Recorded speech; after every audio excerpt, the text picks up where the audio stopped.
আপনারা ভালো আছেন সবাই?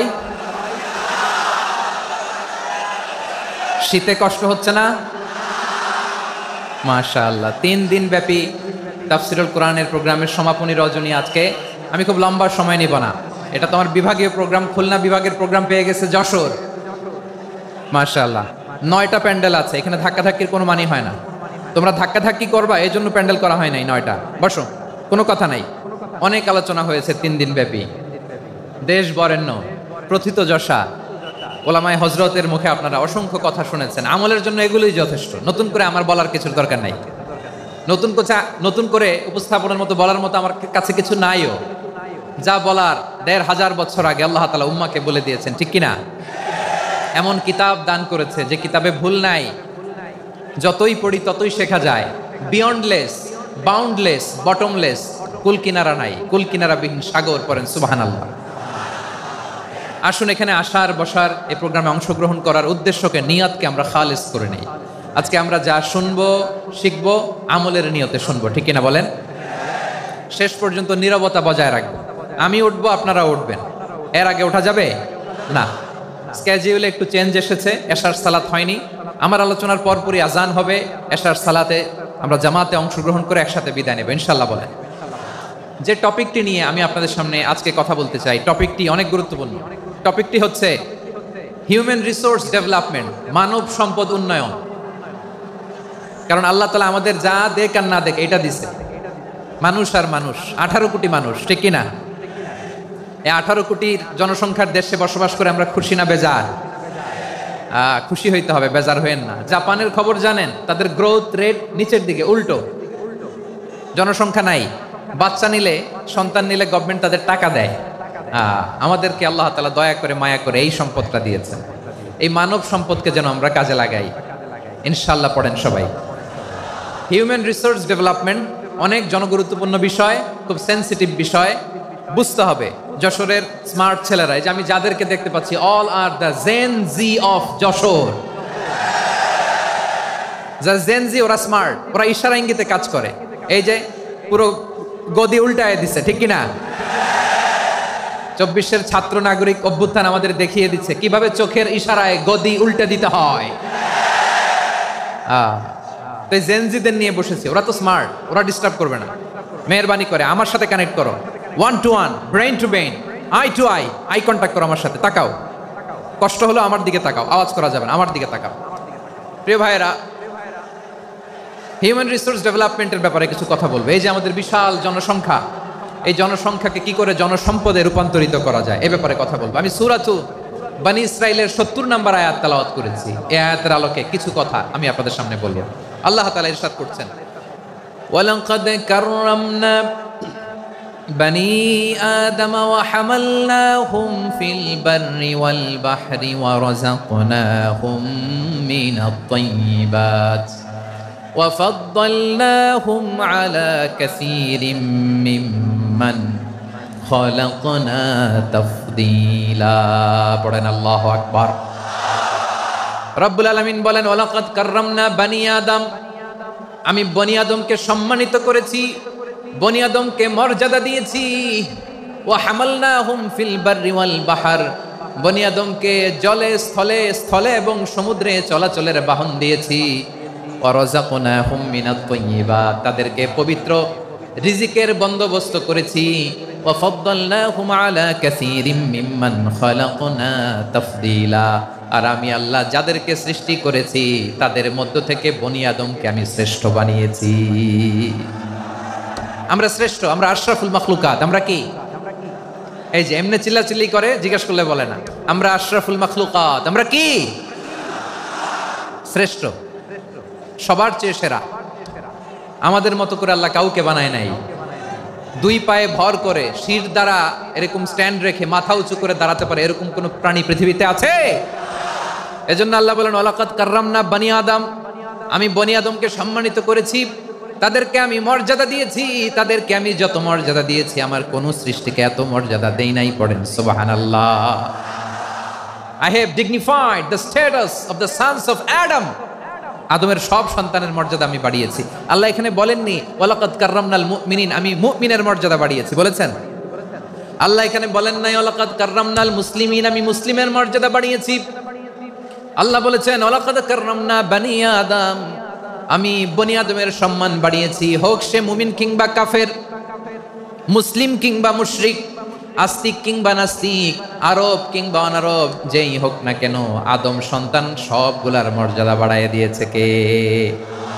সবার মর্যাদা আল্লাহ বাড়িয়েছে, মানুষ হিসেবে মর্যাদা।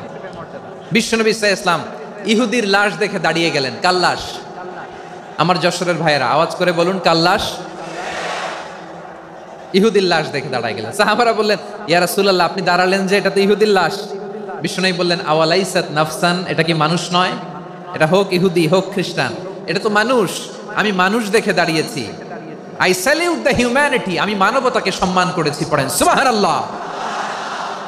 তাহলে এই জমিনে মানুষের মর্যাদা বেশি, হোক আস্তিক হোক নাস্তিক, হোক মুমিন কিংবা কাফের। আদমের সন্তান হলে, মানুষ হলেই তার মর্যাদা বাড়িয়েছে কে? আমার কলিজার টুকরা যশোরের ভাইয়েরা, মানুষের মর্যাদা আল্লাহ এত বাড়িয়েছেন, মানুষ জীবিত থাকলেও যেমনি মর্যাদাবান, মরে গেলেও মর্যাদাবান। সুবহানাল্লাহ পড়েন। মানুষ মরে গেলে এই ডেড বডিটা কি হয়? পচে যায়, গলে যায়, মাটির সাথে মিশে যায়। তাই বলে আপনি ডেড বডির সাথে যাচ্ছে তাই করতে পারবেন না? পারবেন? কেউ যদি অন্যায় করে তাকে যদি আপনি শাস্তির আওতায় আনেন, যা মনে চায় করতে পারবেন না। তারা আগুন দিয়ে পোড়াতে পারবেন না, নাক কাটতে পারবেন না, কান কাটতে পারবেন না, অঙ্গ বিকৃতি করতে পারবেন না। কারণ মানব জাতির মর্যাদা স্বয়ং দিয়েছে কে? ডেড বডি পচে যাবে, গলে যাবে। তারপর ইসলাম বলে, না খবরদার, এই মরা লাশটারও একটা মর্যাদা আছে না নাই? ইসলাম বলে এই লাশটা গলে যাবে, পচে যাবে, কিন্তু এটার অমর্যাদা করো না। কর্পূর দিয়ে, খেজুর পাতা দিয়ে, এটাকে ওয়ার্ম ওয়াটার দিয়ে, গরম পানি দিয়ে ধৌত করো। সাদা শুভ্র ধবধবে কাপড় দিয়ে লাশটাকে তুমি কাভার করো। তারপরে খাটিয়ার মধ্যে লাশটাকে রেখে বিশাল একটা প্রোগ্রাম করো, একটা ফিউনারাল প্রোগ্রাম করো। ওই প্রোগ্রামের ডানে বায়ে পেছনে লাশটারে রাখলে হবে না, প্রোগ্রামের একেবারে সামনটাতে তুমি লাশটাকে রাখো। সুবহানাল্লাহ। একটা ফিউনারাল প্রোগ্রাম করতে হবে, তাকে শেষ বিদায় জানাতে হবে, যেটাকে আমরা জানাজা বলি। কি বলি? জানাজা মানে মাইয়েতের জন্য দোয়া, তার জন্য দোয়া করা হয়। তাকে একটা সিস্টেমেটিক অর্ডারে কবরে রাখা হয়, সুন্দরভাবে সেটাকে কবরস্থ করা হয়, মাটি দেয়া হয়, পানি দেয়া হয়। তার মানে মরে গেলেও মানুষের সম্মান বাড়ায় দিয়েছে কে? এজন্য আল্লাহ বললেন, ওয়ালাকাদ কাররামনা বানি আদম, বনি আদমের সম্মান মর্যাদা আমি আল্লাহ বাড়িয়ে দিয়েছি। মানুষের সম্মানে তুমি কখনো আঘাত করো না, ঠিক কি না? তাহলে ভাই, প্রথম মেসেজ হচ্ছে, the first and foremost message tonight to the people of Jessore. Allah বলেন, I have dignified the status of son of Adam, আমি বনি আদম সবার মর্যাদা বাড়িয়ে দিয়েছি। হোক আস্তিক নাস্তিক, হোক কাফের কিংবা মুশরিক, তার মর্যাদা বাড়াই দিছে কে? যখন বন্যা হয়, আমরা ত্রাণ নিয়ে যাই, আমরা শুধু মুসলমানদেরকে ত্রাণ দেই নাকি? হ্যাঁ, আমরা মুসলমান কেউ দেই, অমুসলমান কেউ দেই, হিন্দু কেউ দেই, বৌদ্ধ কেউ দেই। যেখানেই মানবতা বিপন্ন, সেখানে ইসলামের হেল্পিং হ্যান্ড আছে না নাই? সুবহানাল্লাহ। কি দিন আমরা পেয়েছি, কি বিধান আমরা পেয়েছি। ওয়ালাকাদ কাররামনা বানি আদম, আমি বনি আদমকে সম্মানিত করেছি। এরপর আল্লাহ বললেন, ওয়া হামালনাহুম ফিল বাররি ওয়াল বাহর, মানুষকে স্থলে এবং সমুদ্রে চলাচলের বাহন আমি দিয়েছি। স্থলে কিভাবে চলবে, জলে কিভাবে চলবে, এই বাহনের ব্যবস্থা করেছে কে? এই জেনজি, এই স্যামড়া, ইরাম করতেছো কিসের জন্য? হ্যাঁ, ইরাম করলে চলবি? হ্যাঁ, বস বস বস বস, আওয়াজ করতেছো কেন? দিবা না, কথা বলতে দিবা না আমাকে? তো এইটা বুঝি তোমাদের ভালোবাসার নমুনা? তোমাদের ভালোবাসার কারণে যদি আমি কোথাও দাঁড়াতেই না পারি, কোথাও বসতে না পারি, কোথাও দুটা কথা বলতে না পারি, এই ভালোবাসা দিয়ে কি হবে আমার? বরং ঘামতে ঘামতে ঘর্মাক্ত হব, রক্তাক্ত হব। কিন্তু সেন্ট্রাল থেকে, সেন্ট্রালি যে ইনস্ট্রাকশন আসবে, সেই ইনস্ট্রাকশনের এক চুল আমরা ডানে বায়ে যাব না। এইটা গণজাগরণের জন্য এইটা দরকার, ইসলামী বিপ্লবের জন্য এইটা দরকার। তো আধা ঘন্টা ধরে যদি তোমাদেরকে থামানোই না যায়, এই লস্কর দিয়ে আমি কি করব? আল্লাহর ওয়াস্তে নো নো নো স্লোগান, চুপচাপ একেবারে আমার দিকে তাকাও। আল্লাহ বললেন, ওয়া হামালনাহুম ফিল বাররি ওয়াল বাহর, জলে স্থলে আমি চলাচলের যানবাহনের ব্যবস্থা করেছি। আমরা স্থলে ঘোড়ার উপরে চড়ি, উটের উপরে চড়ি, গাড়ির উপরে চড়ি। এই যে গাড়ির ইঞ্জিন বানাইছি আমরা, এটার মেধা দিয়েছে কে? আবার সাগরের মধ্যে আমরা নৌযান জলযান বড় বড় জাহাজ দিয়ে এক মহাদেশ থেকে আরেক মহাদেশ যাই, এক দেশ থেকে মালামালগুলো আরেক দেশে পাঠাই। সাগরের ভেতরে নৌকাগুলোরে ধরে রাখলো কে?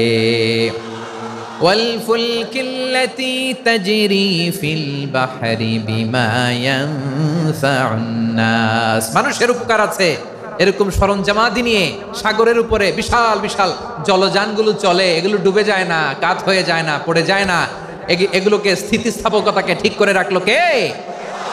আপনারা জাহাজ দেখেছেন? জাহাজ, হ্যাঁ, বাড়ি চট্টগ্রাম হইলে দেখতে পারতেন, দেখছেন? বিশাল বিশাল জাহাজ, বিশাল জাহাজ মালামাল নিয়ে এক মহাদেশ থেকে আরেক মহাদেশে যায়। গত মাসে আমার জাপান সফর ছিল। এই যে বাংলাদেশে যে গাড়িগুলো চালান, বেশিরভাগ গাড়ি আসে কিন্তু জাপান থেকে। হাজার হাজার গাড়ি একটা জাহাজ বহন করতে পারে, হাজার হাজার গাড়ি। এটা সাগরের মধ্যে ভাসাইলো কে? সবাই বলুন, ভাসালো কে? হাজার হাজার গাড়ি নিয়ে জাপানিজ গাড়িগুলো আমাদের চট্টগ্রামের এয়ারপোর্টের বন্দরে ভিড়ে। যুক্তরাষ্ট্রে আমি দেখেছি বিশাল বিশাল জাহাজ। আপনারা টাইটানিক জাহাজের নাম শুনেছেন? টাইটানিকেরও 8 গুণ 10 গুণ বড়। সুবহানাল্লাহ কইবেন না? টাইটানিক জাহাজের 8 গুণ 10 গুণ বড় একটা জাহাজ আছে, আইকন অফ দ্য সি। আমি দেখে এসেছি। রয়্যাল ক্যারিবিয়ান দেখে এসেছি। সাগরের সামনে জেটিতে যখন দাঁড়ালাম, জাহাজটা যখন যায়, আমার মনে হচ্ছে একটা শহর, গোটা শহর, the entire city is floating on the water. পুরো একটা শহর মনে হয় পানির উপর দিয়ে ভেসে যাচ্ছে। পড়েন সুবহানাল্লাহ। এই যে আইকন অফ দ্য সি, এই ক্রুজ, এই জাহাজটা, এটার ভিতরে স্টেডিয়াম আছে। কিসের ভিতরে স্টেডিয়াম? কথা বুঝে নাই বোধহয়। স্টেডিয়াম কিসের ভিতর? সুইমিং পুল আছে, শপিং মল আছে, রেস্টুরেন্ট আছে, ক্লাব আছে, 3000 4000 রুম বিশিষ্ট, কক্ষ বিশিষ্ট হোটেল আছে। এই সবগুলোর নিয়ে এগুলো চলে সাগরের এই দোলার মধ্যে, জলোচ্ছ্বাসের মধ্যে। এই সাগরের ভেতরে এই জাহাজগুলোর ভাষায় রাখছে কে?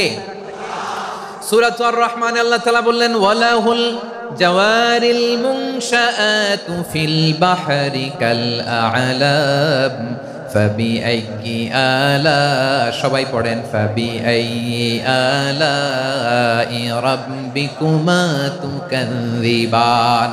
পাহাড় সম বড় বড় জাহাজগুলো মাল বোঝাই করে সাগরের মধ্যে ভেসে বেড়ায়।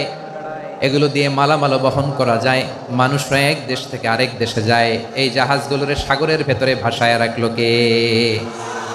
এই আয়াতের ভেতরে আল্লাহ তাআলা সূরাত বনী ইসরাঈলের এই চমৎকার আয়াতের ভেতরে আল্লাহ তাআলা বেসিক্যালি মানব জাতির প্রতি তার 4টি স্পেশাল অনুগ্রহের কথা বলেছেন। কয়টি? 2টা বলে ফেলছি। 1 নাম্বার, ওয়ালাকাদ কাররামনা বনি আদম, আমি বনি আদমের সম্মান বাড়াইছি। নাকি মুসলমানদের? নাকি মুসল্লিদের? কার সম্মান বাড়িয়েছি? বনি আদমের। তাহলে human dignity, the first part of the verse talks about the human dignity.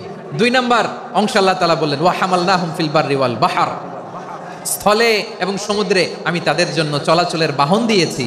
সুবহানাল্লাহ। তার মানে smooth movement on land and sea, জলে এবং স্থলে যাতে আমরা স্মুথলি মুভ করতে পারি আল্লাহ তাআলা দিয়েছেন।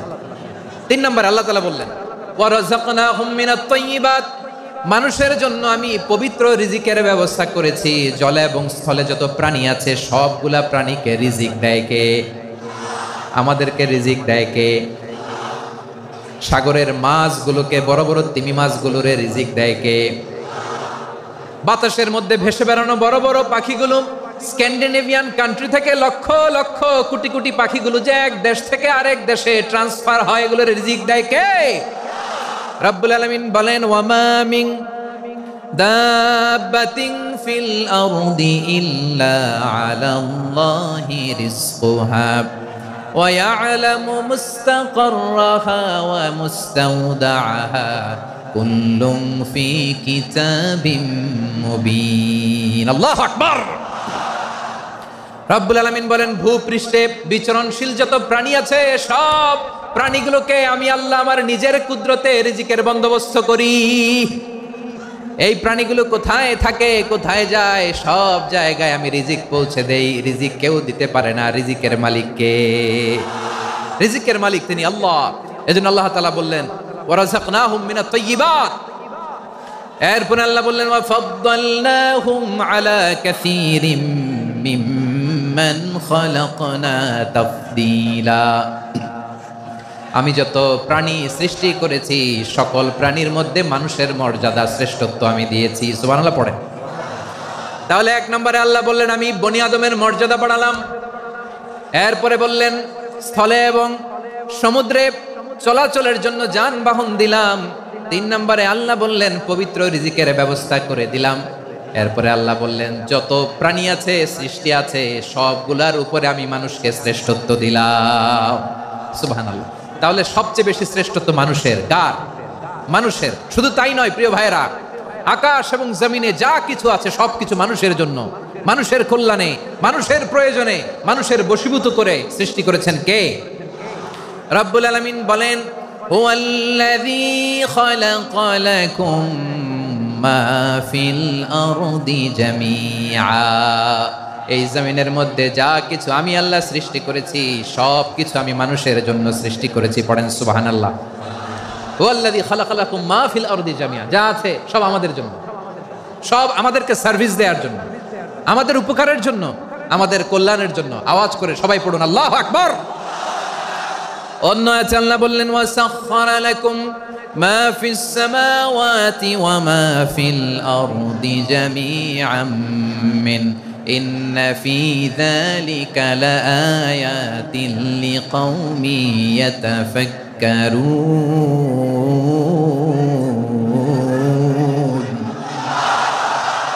প্রথমে আয়াতে আল্লাহ বললেন জমিনে যা আছে সব তোমাদের কল্যাণে আমি সৃষ্টি করলাম। এরপরে আল্লাহ বললেন আকাশেও যা আছে সব তোমাদের জন্য সৃষ্টি করলাম, তোমাদের অনুগত বানিয়ে দিলাম। পড়েন সুবহানাল্লাহ।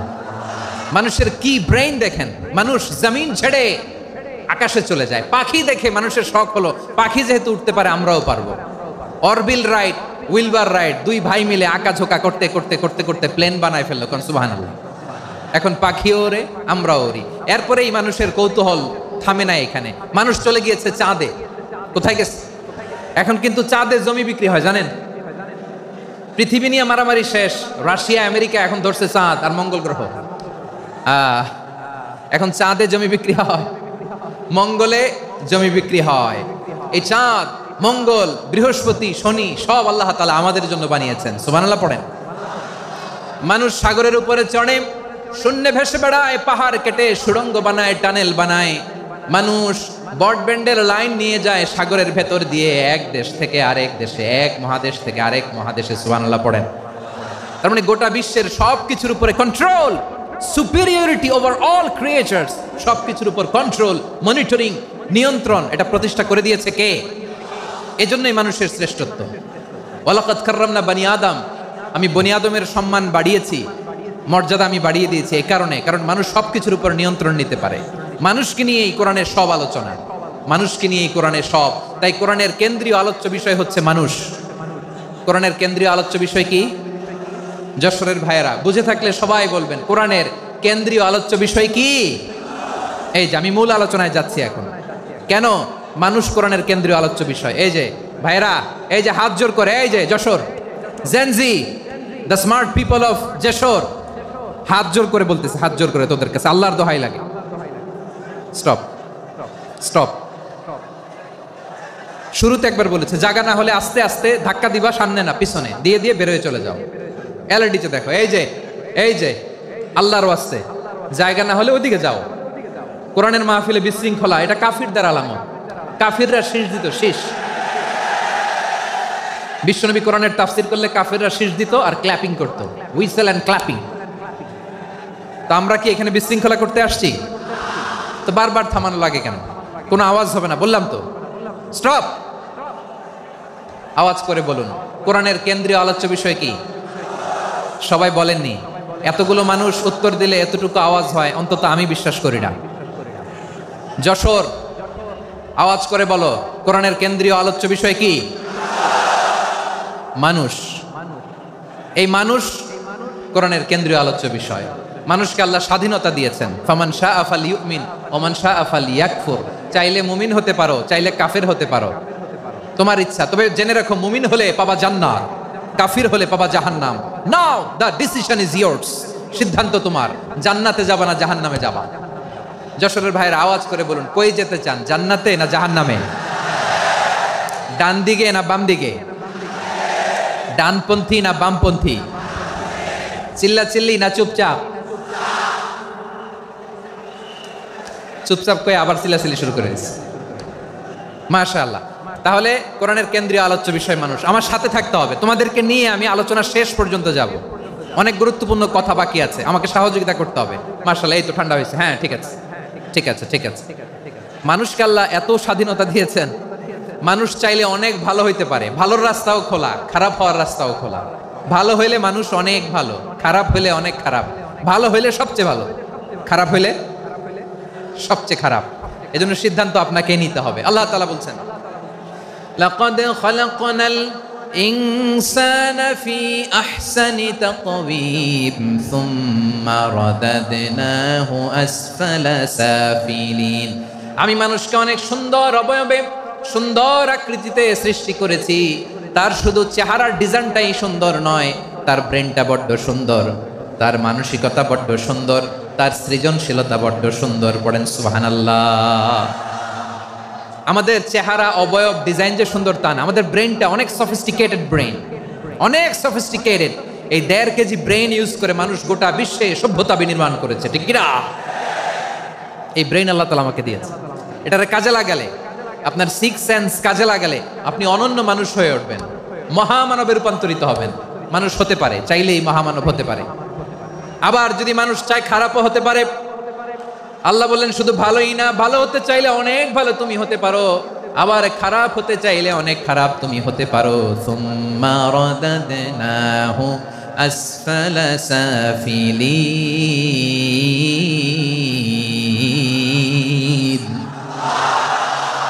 খারাপ হলে একেবারে খারাপ হতে পারো, নিকৃষ্ট হলে একেবারে নিকৃষ্ট হতে পারো, ভালো হলেও ভালো হতে পারো। কোন সুবহানাল্লাহ।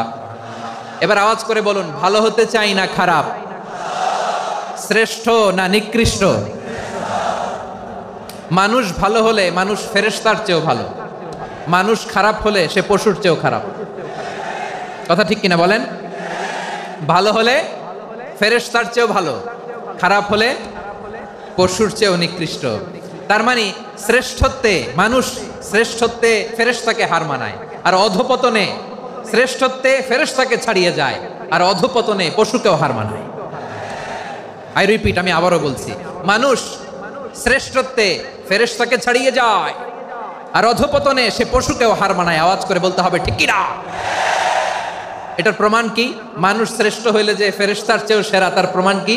আল্লাহ তাআলা বলছেন, ওয়া ইয কুলনা লিল মালাইকাতি ইসজুদু লিআদাম ফাসাজাদু ইল্লা ইবলিস আবা ওয়াস্তাকবারা ওয়া কানা মিনাল কাফিরিন।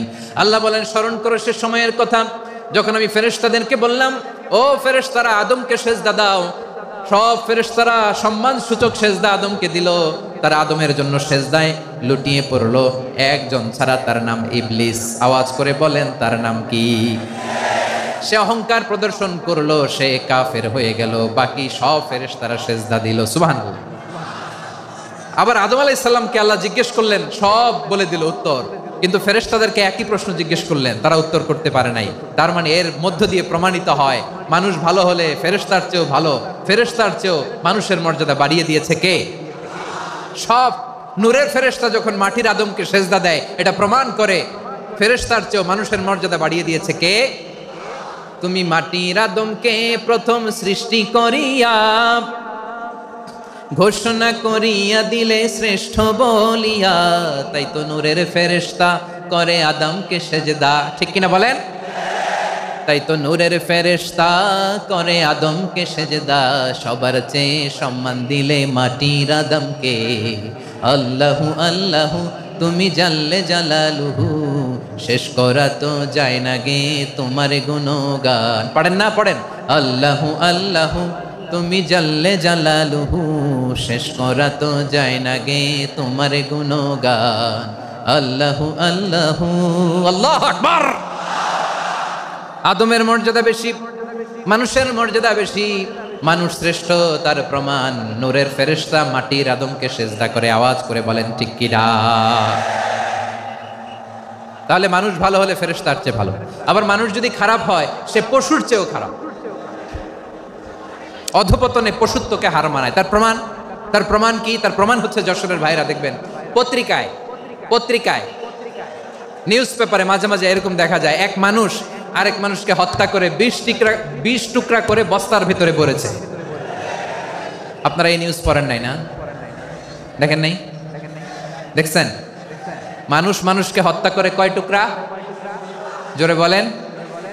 এখানেই ক্ষান্ত হয় না, আবার কোথায় ভরছে? বস্তার ভেতরে। আচ্ছা, বুঝে থাকলে আওয়াজ করে বলেন, কোনদিন শুনছেন একটা হাতি আর একটা হাতিকে হত্যা করে 20 টুকরা করছে, এরপরে বস্তার ভিতরে ভরছে? হইছে? তাহলে দেখেন, মানুষ যদি খারাপ হয় সে পশুকেও হার মানায়। চিল্লায় বলো ঠিক কিনা? এমনও দুশ্চরিত্র মানুষ আছে যার নজর থেকে 6 মাসের ছোট্ট মেয়ে থেকে শুরু করে 80 বছরের বৃদ্ধারাও নিরাপদ নয়। পশুকেও হার মানে। মানুষের ঘর জ্বালিয়ে পুড়ে মেসাকার করে দেয়, জনপদের পর জনপদ জ্বালায় দেয়। এরকম আছে না নাই? বোমা মেরে শহরগুলো উড়িয়ে দেয়। এই যে ইসরায়েল গাজার মধ্যে যে অ্যাটাক করেছে, এরা মসজিদ মানে নাই, মসজিদে বম ফেলেছে। এরা খ্রিস্টানদের চার্চ গির্জা মানে নাই, গির্জায় বম ফেলেছে।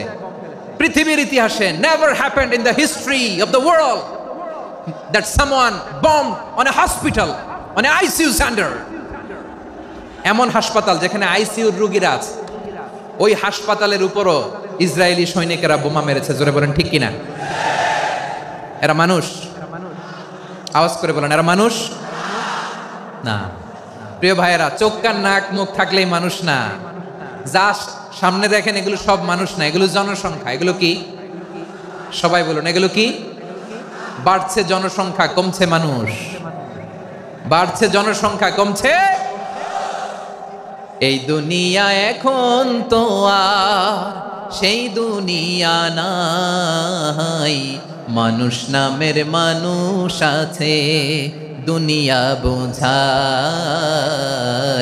সেই মানুষের ভিড়ে আমার আসল মানুষ নাই। ঠিক কিনা?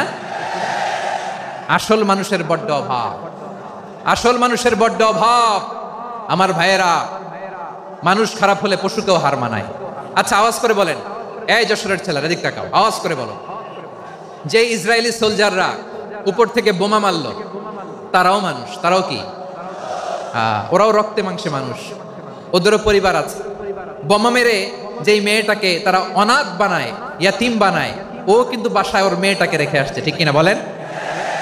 বম্বিং করে যে বাবাকে মেরে, স্বামীকে মেরে স্ত্রীকে বিধবা বানায়, তারও ঘরে স্ত্রী আছে। উপর থেকে বোম মেরে মানুষ মেরে দিচ্ছে, তারাও মানুষ। 1945 সালের 6ই আগস্ট আমেরিকান সোলজাররা হিরোশিমায় বম মেরেছে। আমি নিজে দেখে এসেছি জাপানের হিরোশিমাতে। সকাল 8:15 মানুষ কেউ অফিসে যাচ্ছিল, কেউ খেতে খামারে কাজ করতে যাচ্ছিল। লিটল বয় নামে একটা বোম মেরেছে তারা। এই বোমের আঘাতে, পারমাণবিক এই বোমার রেডিয়েশনে আঘাতে, বোম ব্লাস্ট হওয়ার পরে মুহূর্তের মধ্যে 1,40,000 নাই। উপর থেকে যারা মারতেছে এরাও মানুষ, যাদেরকে মারলো তারাও। তার মানে মানুষে মানুষে পার্থক্য আছে না? নেই? মানুষে মানুষে পার্থক্য আছে।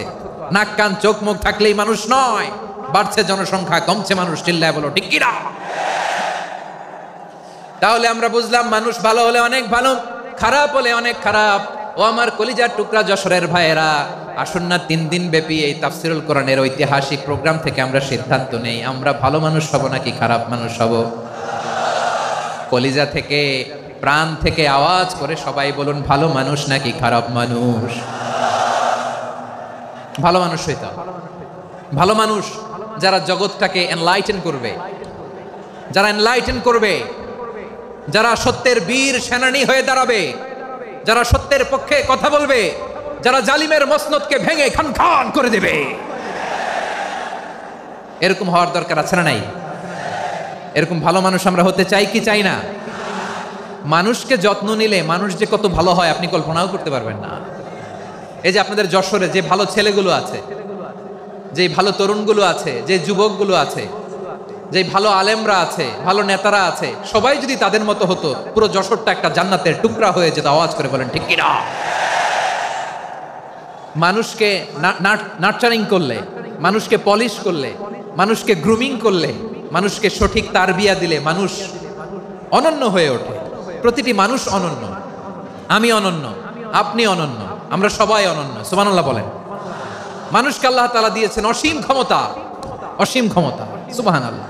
একটা মানুষ পারে না এমন কিছু নাই, একটা মানুষ পারে না এমন কিছু নাই। বিশ্বাস করতে হবে, মানুষ যা কল্পনা করতে পারে ওইটা মানুষ করে দেখাতে পারে। যশোরের ভাইয়ের, আই রিপিট, আমি আবারও বলছি, এই চিল্লাচিল্লি করলে আমার এই গুরুত্বপূর্ণ কথা তোমরা মিস করবা।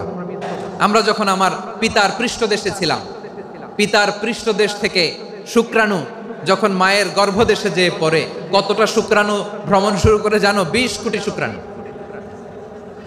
একবার সিমেন আউট হলে সেখানে 20 কোটি শুক্রাণু থাকে, ভ্রমণ শুরু করে। ওই 20 কোটি শুক্রাণুর মধ্য থেকে তুমি আমি আজকে এক বিকশিত শুক্রাণু মানব রূপে পৃথিবীতে এসেছি। সুবহানাল্লাহ। ওই 20 কোটি শুক্রাণুর প্রতিযোগিতায় সবাইরে পেছনে ফেলে সেদিন আমি সফল হয়েছিলাম, সেদিন আমি বিজয়ী হয়েছিলাম। সেদিন আমি এত ছোট ছিলাম, মাইক্রোস্কোপ দিয়েও আমার অস্তিত্ব টের পাওয়া যায় না। আমি এত তুচ্ছ ছিলাম, নগণ্য ছিলাম। আমার কান ছিল না, আমার চোখ ছিল না, আমার হাত ছিল না, আমার জন্য রিকমেন্ডেশন করার মতো মামু ছিল না, খালা ছিল না, কেউ ছিল না। তারপরেও ওই প্রতিযোগিতায়, ওই কম্পিটিশনে যখন আমারে কেউ হারাতে পারে নাই, আল্লাহর জমিনেও আমারে কেউ হারাতে পারে না। হারার জন্য তোমার জন্মই হয় নাই, তুমি আসছই জিতার জন্য। সুবহানাল্লাহ। বিশ্বনবী বলেন, আন্নাসু মাআদিন কামাআদিনিজ যাহাবি ওয়াল ফিদ্দা খিয়ারুহুম ফিল জাহিলিয়াতি খিয়ারুহুম ফিল ইসলাম। Peoples are like mines of gold and silver. সোনার খনি, রূপার খনি, এর চেয়েও বড় খনি হচ্ছে এই মানব সম্পদের খনি। আওয়াজ করে বলেন আল্লাহু আকবার। আল্লাহ তাআলা এই সম্পদ আমাদেরকে দিয়েছে। বিশ্বনবী বলেন, মানুষ হচ্ছে খনির মতো। খিয়ারুহুম ফিল জাহিলিয়াতি খিয়ারুহুম ফিল ইসলাম। জাহিলি যুগে যারা সেরা, ইসলামেও তারা সেরা। ইদা ফাকুহু, যদি তারা বুঝবান হয় তাহলে তাদেরকে সেরা বানায় দিবে কে? তাহলে মানুষের চেয়ে সেরা কেউ হতে পারে?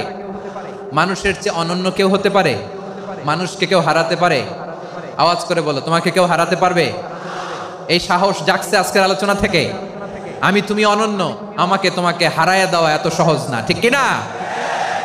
একটা কথা জীবনের সাথে সেট করে নিতে হবে, আমি জিতি নয় শিখি, আমি কখনো হারি না। জীবনের সাথে সেট করে নাও, জেনজি অফ যশোর, আমি কখনো হারি না, আমি হয় জিতি নয় শিখি। চিল্লায় বলো ঠিক কিনা?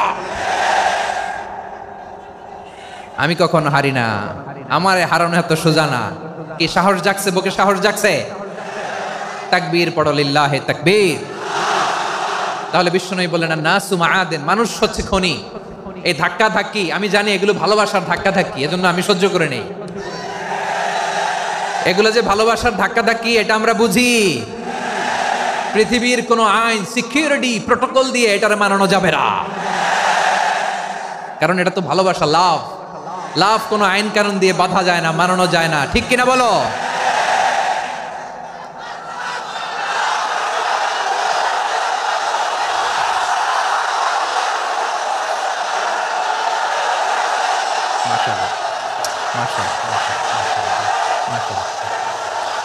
ঠিক আছে, বসুন বসুন বসুন।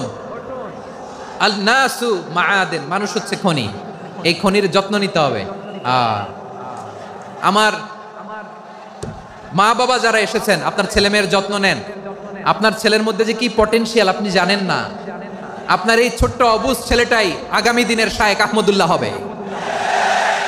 আপনার হেফজখানায় পড়া ওই ছোট্ট ছেলেটাই আগামী দিনের আল্লামা মামুনুল হক হবে। আপনার ওই ছেলেটা আমির হামজা হবে, আব্দুল হাই সাইফুল্লাহ হবে। এভাবে বড় বড় আলেম হবে, তারা যুগশ্রেষ্ঠ আলেম হবে। সেই একদিন এই বাংলাদেশের পার্লামেন্টে যে বক্তব্য দিয়ে যশোরের পক্ষে কথা বলবে। আপনি জানেন না, কাউকে ছোট করবেন না আপনি। ওর কনফিডেন্স আপনি কমাবেন না, আপনি কমাতে পারেন না। প্যান্ডেলে আমার যে মা বোনেরা আছেন, ছেলে মেয়েদেরকে কখনো ছোট করে কথা বলবেন না। ও যে কোথায় যাবে আপনি জানেন না। আপনি মা হয়ে তাকে সাহস দিবেন, তার কল্পনার জগৎটাকে সাজাতে তাকে উৎসাহিত করবেন, ঠিক কিনা বলেন?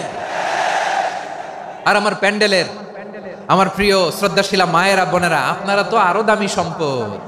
বিশ্বনবী বলেন আর দুনিয়া কুল্লুহা মাতা। আল্লাহ আল্লাহ আল্লাহ, বিশ্বনবীর কথার ওজন দেখেন। আর দুনিয়া কুল্লুহা মাতা ওয়া খায়রু মাতা'আদ দুনিয়াল মারআতুস সালিহা। বিশ্বনবী বলেন দুনিয়ায় যা দেখো সব আল্লাহর দেওয়া অ্যাসেট, মানে সম্পদ। আর এত অ্যাসেটের ভিড়ে সবচেয়ে শ্রেষ্ঠ সম্পদ হচ্ছে নেককার নারী। সুবহানাল্লাহ। ভাইয়েরা বোনের সাথে খারাপ আচরণ করো না, সন্তান মায়ের সাথে খারাপ আচরণ করো না।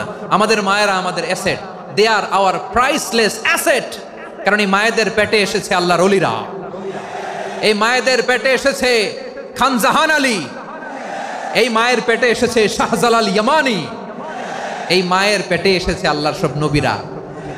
নাকি নবীরা আকাশ থেকে ধপ করে জমিনে নেমে আসছে? মায়ের পেটে আসছে। এই মায়ের পেটগুলো খনি। আমার সম্মানিতা মায়েরা বোনেরা, নিজেকে ইসলাম দিয়ে সাজান, নিজেকে ইসলাম দিয়ে সাজান, নিজেকে পবিত্র রাখুন, নিজের আব্রু ঈমান ইজ্জতের হেফাজত করুন, কোরআন পড়ুন, সুন্নাহ পড়ুন। আপনি জানেন না আপনার গর্ভে কে আসছে, কোন ক্ষণজন্মা পুরুষকে আল্লাহ তাআলা আপনার গর্ভে পাঠাবে, আপনি জানেন না। মায়েরা নিজেদেরকে পবিত্র রাখুন, ইসলাম চর্চা করুন, কোরআন চর্চা করুন, নৈতিকতা দিয়ে নিজেকে সাজান। যশোরের জেনজি, নিজেদেরকে প্রস্তুত রাখো আগামীর বাংলাদেশের জন্য। নৈতিকতা, মোরালিটি, ভ্যালিউজ দিয়ে নিজেকে সাজাও, ইসলাম দিয়ে নিজেকে সাজাও। কারণ আগামীর বাংলাদেশ ইসলামের বাংলাদেশ। বাংলাদেশের আসল পরিচয় ইসলাম। বাংলাদেশের আসল পরিচয় কি? সবাই বলে না। বাংলাদেশের আসল পরিচয় কি? এই ইসলাম নিয়ে আমরা সংসদ ভবন সাজাবো, রাজি আছি না নাই? শেকড় ভুলে যাওয়া যাবে না। আমরা ধাপে ধাপে শারিয়া আইনের দিকে যাব ইনশাআল্লাহ, কিন্তু জঙ্গিবাদ দিয়ে নয়, কট্টরপন্থা দিয়ে নয়। আমরা ইন্টেলেকচুয়ালি, গ্রাজুয়ালি, ধাপে ধাপে শারিয়া আইনের দিকে মুভ করবো ইনশাআল্লাহ। বলো লিল্লাহি তাকবীর। এদেশের আসল পরিচয় সবাই বলে না, আওয়াজ করে, এদেশের আসল পরিচয়। এদেশে আজান শুনে সূর্য ওঠে শহর গ্রামে, এদেশে আজান শুনে সূর্য ডুবে সন্ধ্যা নামে, এদেশে সকল কাজে সবাই বলে বিসমিল্লাহ, এদেশে ভালো কিছু দেখে শুনে হাসি মুখে সবাই বলে মাশা আল্লাহ। সুবহানাল্লাহ সুবহানাল্লাহ সুবহানাল্লাহ সুবহানাল্লাহ সুবহানাল্লাহ সুবহানাল্লাহ সুবহানাল্লাহ সুবহানাল্লাহ। ও নবীন তরুণ, তোমার কিসের এত ভয়? জেনে রেখো বাংলাদেশের আসল পরিচয়। বাংলাদেশের আসল পরিচয় ইসলাম। আওয়াজ তুলে বলো, আসল পরিচয় কি? এদেশে পরস্পরে দেখা হলে দেয় সালাম, এদেশে আমজনতার হৃদয় জুড়ে পাক্কালাম। ঠিক কি না? এদেশে বিপদ এলে সর্বজনে সর্বক্ষণে দোয়া পড়ে ইন্না লিল্লাহ সুবহানাল্লাহ সুবহানাল্লাহ সুবহানাল্লাহ সুবহানাল্লাহ। এদেশে আজান শুনে সূর্য ওঠে শহর গ্রামে, এদেশে আজান শুনে সূর্য ডুবে সন্ধ্যা নামে, এদেশে সকল কাজে সবাই বলে বিসমিল্লাহ, এদেশে ভালো কিছু দেখে শুনে হাসি মুখে সবাই বলে মাশা আল্লাহ। সুবহানাল্লাহ, আওয়াজ করে সুবহানাল্লাহ সুবহানাল্লাহ সুবহানাল্লাহ সুবহানাল্লাহ। সবাই একসাথে সুবহানাল্লাহ সুবহানাল্লাহ সুবহানাল্লাহ সুবহানাল্লাহ। এদেশের আসল পরিচয় কি? আওয়াজ করে বলতে ভয় লাগে। এদেশের আসল পরিচয় কি? ইসলাম দিয়ে আমাদের সংসদ ভবন চলুক, আমরা চাই কি চাই না? বঙ্গভবনে লা ইলাহা ইল্লাল্লাহর পতাকা উড়ুক, আমরা চাই কি চাই না? প্রতিটি জেলা অফিসে, ডিসি অফিসে লা ইলাহার পতাকা ঝুলুক, আমরা চাই কি চাই না? কারা কারা চাই হাত তুলে আল্লাহরে দেখায়।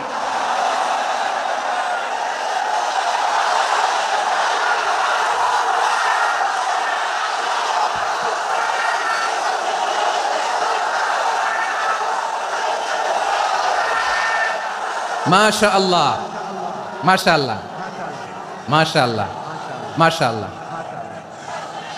যশোর, আওয়াজ করে বলো, ভালো মানুষ না খারাপ মানুষ? বুঝে বলছে তো? মানুষ ভালো হলে যে কত ভালো। এই মানুষকে যত্ন নিলে, মানুষকে মানুষ বানালে যে সে কি হতে পারে শুনবা?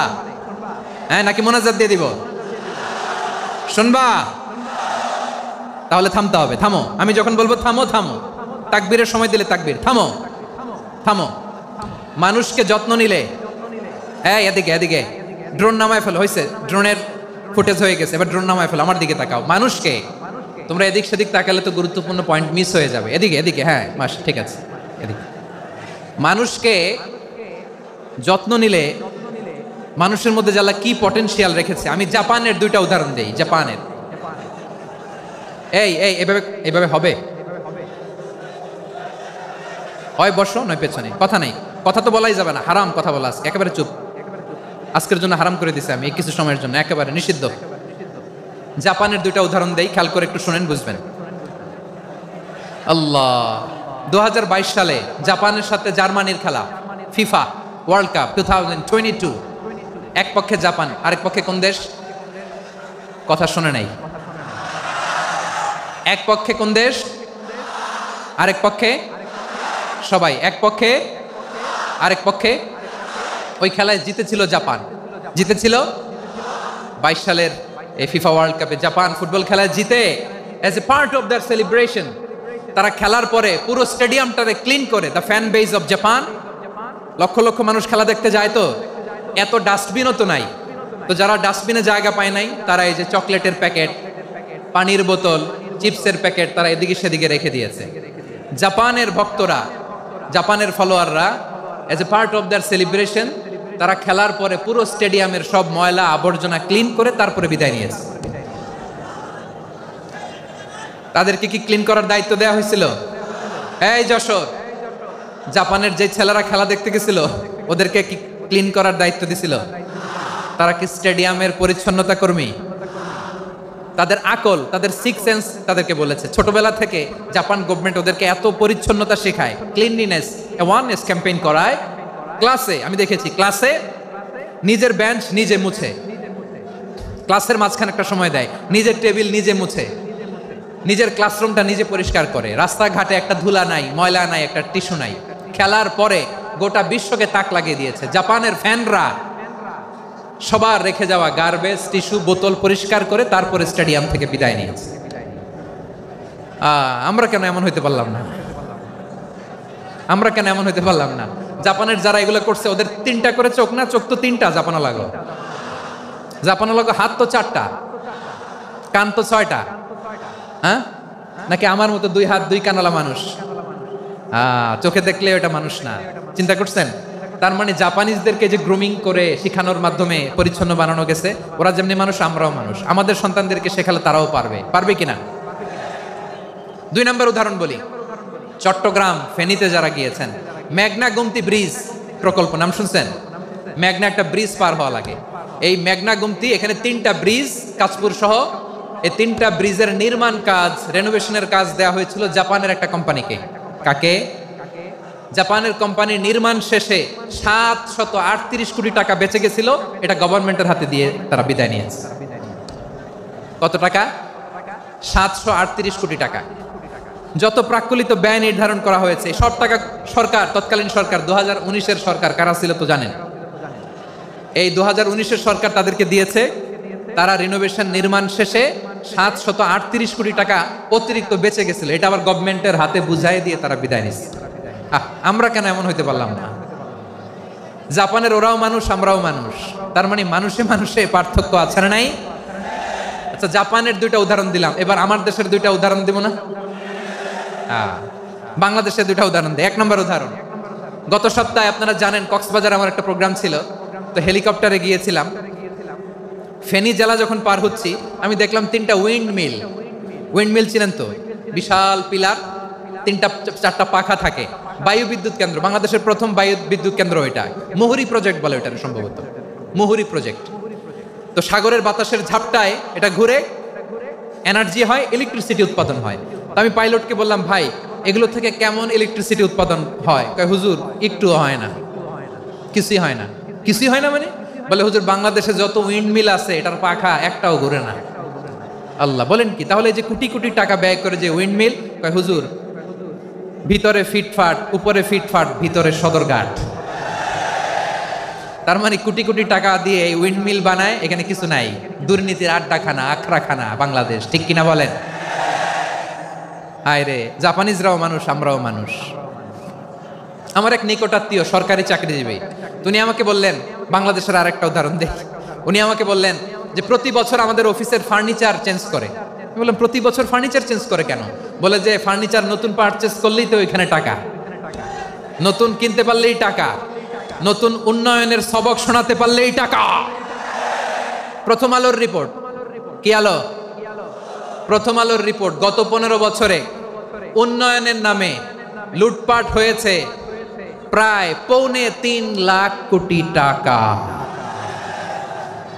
কার রিপোর্ট? আমাদের বানানো কথা, প্রথম আলোর রিপোর্ট। গত 15 বছরে কারা ছিল জানেন তো? হ্যাঁ, শুধু ওনাদেরকেই দোষ দিয়ে লাভ নাই। স্বাধীনতার পর থেকে শুধু শাসকের হাত বদল হয়েছে, আমরা কিছু পাই নাই, ঠিক কিনা বলেন? শুধু ওনাদের দোষ দিয়ে কি লাভ? একদল খাইছে, আরেক দল খাওয়ার জন্য রেডি হয়ে আছে। আমরা এরকম চাই না। আমরা চাই স্বাধীন সার্বভৌম বাংলাদেশ, আমরা চাই দুর্নীতিমুক্ত বাংলাদেশ। আমি নিউজটাতে কতবার পড়লাম, এটা কি সম্ভব? 3.25 লাখ কোটি টাকা লুটপাট, মানে লুটপাট করতে করতে এদেশের জনগণকে ফুটপাতে বসাই দিচ্ছে। প্রিয় ভাইয়েরা, তাহলে জাপানের মানুষও মানুষ, আমরাও মানুষ। সিদ্ধান্ত আপনার, কোন মানুষ হবেন, ভালো মানুষ না খারাপ মানুষ? আজকের আলোচনার বিষয় হচ্ছে মানব সম্পদের উন্নয়ন, human resource development. It's a process to increase the capacity of knowledge, skill, capacity of the people of a country. একটা দেশের মানুষের জ্ঞান, তাদের দক্ষতা কি করে বাড়ানো যায়, বাড়িয়ে দেশের উন্নয়ন করানো যায়, এটাই হচ্ছে মানব সম্পদ উন্নয়নের মূল কথা। তাহলে মানব সম্পদ হচ্ছে একটা দেশের সবচাইতে শক্তিশালী পুঁজি। প্রাকৃতিক সম্পদ, খনিজ সম্পদের চেয়েও দামি হচ্ছে মানব সম্পদ। আমার প্রিয় যশোর, প্রাকৃতিক সম্পদ, খনিজ সম্পদের চেয়ে দামি সম্পদ কি সম্পদ? আল্লাহ তাআলা দয়া করে আমাদেরকে এই মানব সম্পদ দিয়েছেন। আসুন আমাদের এই মানুষগুলোকে আমরা সোনার মানুষ বানাই। রাজি আছেন তো সবাই? রাজি আছেন? মানুষ পারে না এমন কোনো কিছু নাই, চাইলে সব পারে। এজন্য মানুষকে তারবিয়া দিতে হবে, যথাযথভাবে তাদেরকে গড়তে হবে। আসুন আমরা সিরাতের আয়নায় বিশ্বনবীর জীবনী থেকে দেখি তিনি কিভাবে হিউম্যান রিসোর্সকে ম্যানেজ করতেন। যদি আপনাদের সময় হয়, দু একটা উদাহরণ দিয়ে আজকে আমি আমার আলোচনার বিদায় নিব। হবে? সময় হবে কয়েক মিনিট? হ্যাঁ, শান্ত থাকবেন তো? শান্ত থাকবা? হ্যাঁ, ঠিক আছে। এই ধাক্কার মধ্যে ঢুকছে, এবার মজা বুঝতেছো তো? হ্যাঁ, মানা করছিলাম না? ঠিক আছে, টের পাও। হ্যাঁ, ঠিক আছে। যে আওয়াজ করবে আমি ওকে দেখতেছি, কে কে আওয়াজ করে দেখতেছি। শেষ কথা, শেষের দিকে চলে আসছি। বিষ্ণু ইসলাম কিভাবে হিউম্যান রিসোর্সকে ম্যানেজ করতেন, মজার কথা আছে কয়েকটা, বলে বিদায় নেব।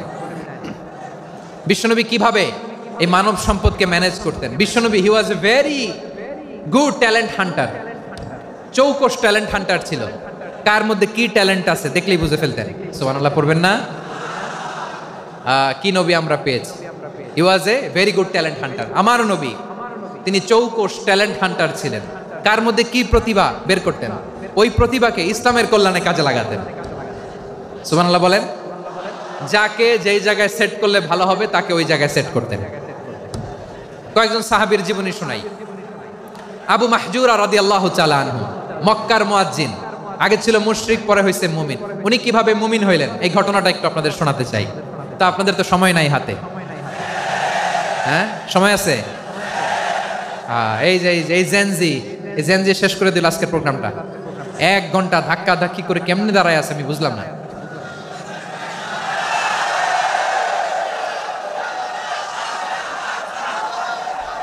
না না, তাকবির না, তাকবির না, চুপ করতে হবে। What I need, you stop. Just shut up. চুপ। হ্যাঁ, ঠিক আছে, এভাবে। আবু মাহজুরা রাদিয়াল্লাহু তাআলা আনহু কিভাবে মুসলিম হলেন আওয়াজ করে শুনেন। হুনাইনের যুদ্ধ, 8ম হিজরি। বিষ্ণু ইসলাম হুনাইনের যুদ্ধ শেষে ফিরতেছেন, পথিমধ্যে বেলাল রাদিয়াল্লাহু তাআলা আনহু, এই যে আবার কথা, আই রে আল্লাহ রে, এখানে ধাক্কা ধাক্কি কেন? চলে যাও, পেছনে যাও, যাও পেছনে যাও। কি আজীব তামাশা! যেখানে যায় এখানে ধাক্কা ধাক্কি, মারামারি, গায়ের উপরে কাঁধের উপরে শাউটিং। অনেক গুরুত্বপূর্ণ কথা পয়েন্ট করে নিয়ে আসে যে বলবো, এই শাউট করার কারণে প্রোগ্রামটাই নষ্ট করে দেয়। আসছে আমার ভালোবাসা দেখাইতে, প্রোগ্রামটাই শেষ করে দিয়ে চলে যায়। স্টপ। আবার কথা বল, স্টপ। হুনাইনের যুদ্ধে 8ম হিজরি, কত হিজরি সবাই বলেন না একটু, কত হিজরি? 8ম হিজরিতে হুনাইনের যুদ্ধে রাসূল সাল্লাল্লাহু আলাইহি ওয়াসাল্লাম ফিরে আসতেছেন মদিনায়। পথিমধ্যে বেলাল রাদিয়াল্লাহু তাআলা আনহু আজান দিচ্ছেন। কি দিচ্ছেন? তো পাশে ছিল মুশরিকদের একটা পল্লী, কিছু মুশরিক তরুণ, কিছু অমুসলিম কিশোর, তারা আজানকে ব্যঙ্গ করতেছে। আমাদের বাংলায় মুখ ভেঙ্গানো বলে আর কি। বেলাল রাদিয়াল্লাহু তাআলা আনহু আজান দিচ্ছেন, ওই বাচ্চাগুলো মুশরিক, তো ওরা আজানকে ব্যঙ্গ করতেছে, বিকৃতি করে ওরাও আজান দিচ্ছে। উদ্দেশ্য হচ্ছে আজানকে নিয়ে ঠাট্টা করা। উদ্দেশ্য কি? ঠাট্টা করা। ব্যাপারটা মনে কষ্ট পাওয়ার মতো ব্যাপার না? কিন্তু বিশ্বনবী ওইখানে দেখেন কি খুঁজলেন। বিশ্বনবী খেয়াল করলেন অমুসলিম কিশোরদের মধ্য থেকে একটা কিশোরের গলাটা বড় দরাজ গলা, কণ্ঠটা বড় সুন্দর। খেয়াল করে দেখলেন যে কিছু কিশোর বেলালের আজানকে ব্যঙ্গ করে, বিকৃতি করে, কিন্তু একজনের কণ্ঠ দেখতে পাচ্ছেন না এত দূরে, কিন্তু কণ্ঠটা বড় সুন্দর, দরাজ গলা। বিশ্বনবী সাহাবীদেরকে বললেন, ধরো এগুলারে, ধরো। সবগুলারে ধরে বিশ্বনবীর সামনে আনা হলো। ওরা হাঁটু গেড়ে বসলো। বিশ্বনবী বললেন, তোমাদের মধ্যে কে যেন ব্যঙ্গ করে আজান দিচ্ছিল, তার গলাটা বড় উঁচু, গলার বেসটা বড় মজবুত, মেলোডিয়াস, সুমধুর কণ্ঠ, কে? আবু মাহজুরা বলে, আমার বন্ধুরা সবাই আমার দিকে আঙ্গুল দেখায়, আমি পড়ে গেছি বিপদে। রাসূল সাল্লাল্লাহু আলাইহি ওয়াসাল্লাম বাকি অমুসলিম তরুণদেরকে ছেড়ে দিলেন, বললেন তোমরা যাও। এবার আবু মাহজুরারে পাইছে। আবু মাহজুরার চুলের মধ্যে হাত দিলেন বিশ্বনবী, মাথায় হাত দিয়ে বললেন, এবার আজান দাও দেখি। আবু মাহজুরা বলে, আমি তো আজান দিতে জানি না, কারণ আমি তো বেলালেরটা শুইনা দিছি, আমার তো মুখস্থ নাই, আমি তো আজান দিতে জানি না। বিশ্বনবী বললেন, জানো না? তাহলে আসো, আমি তোমারে শিখাই দেই। সুবহানাল্লাহ পড়ে। আবু মাহজুরা হাঁটু গেড়ে বসে, বিশ্বনবীর মোবারক হাত আবু মাহজুরার চুলের মধ্যে। বিশ্বনবী আজানের মুআল্লিম আবু মাহজুরাকে বলতেছে, ঠিক আছে তোমারে শিখাই দিচ্ছি, আমি যা যা বলবো আমার সাথে সাথে বলো, পারবা? আবু মাহজুরা বলে, পারবো। বিশ্বনবী আজান দিচ্ছেন, মাথায় হাত দিয়ে, আল্লাহু আকবার,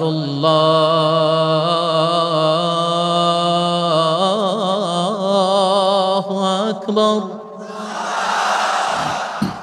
আবু মাহজুরা এই বাক্যটা পড়লেন। বিশ্বনবী দ্বিতীয় বাক্য পড়তে আরম্ভ করলেন, আল্লাহু আকবার,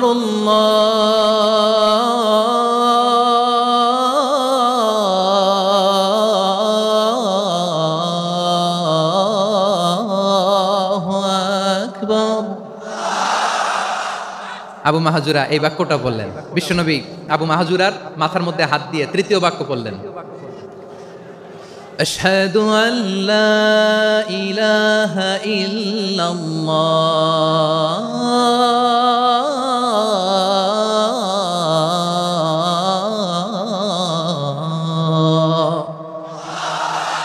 আবু মাহজুরা তৃতীয় বাক্য পড়লেন। বিশ্বনবী একটা বাক্য পরে আবু মাহজুরা পরে, বিশ্বনবী পরে আবু মাহজুরা পরে। আবু মাহজুরা কিন্তু অমুসলিম, মুশরিক।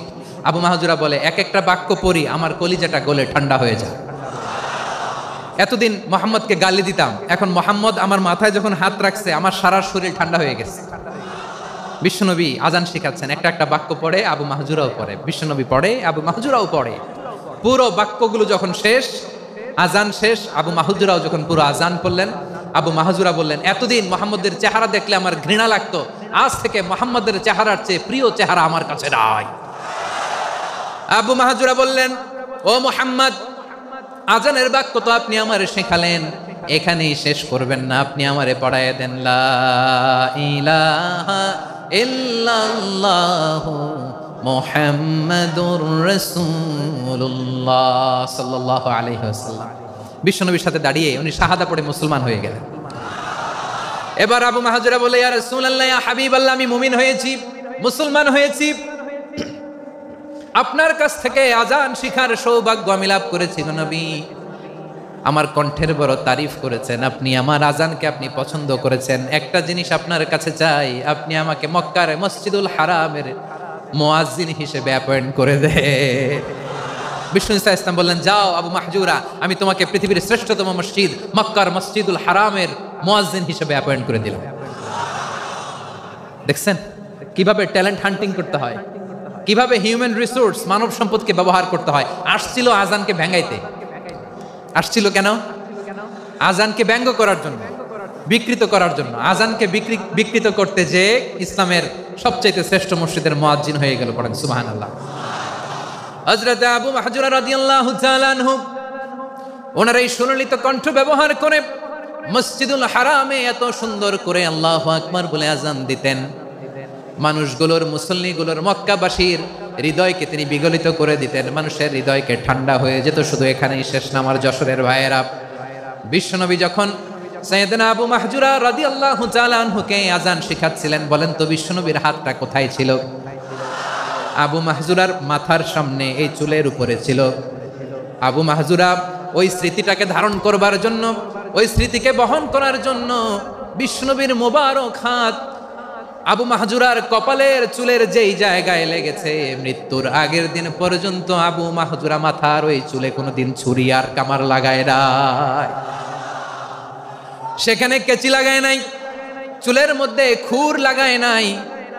আবু মাহজুরা ডান দিকের চুল কাটতো, বাম দিকের চুল কাটতো, পেছনের চুল কাটতো, সামনের চুল কাটতো না।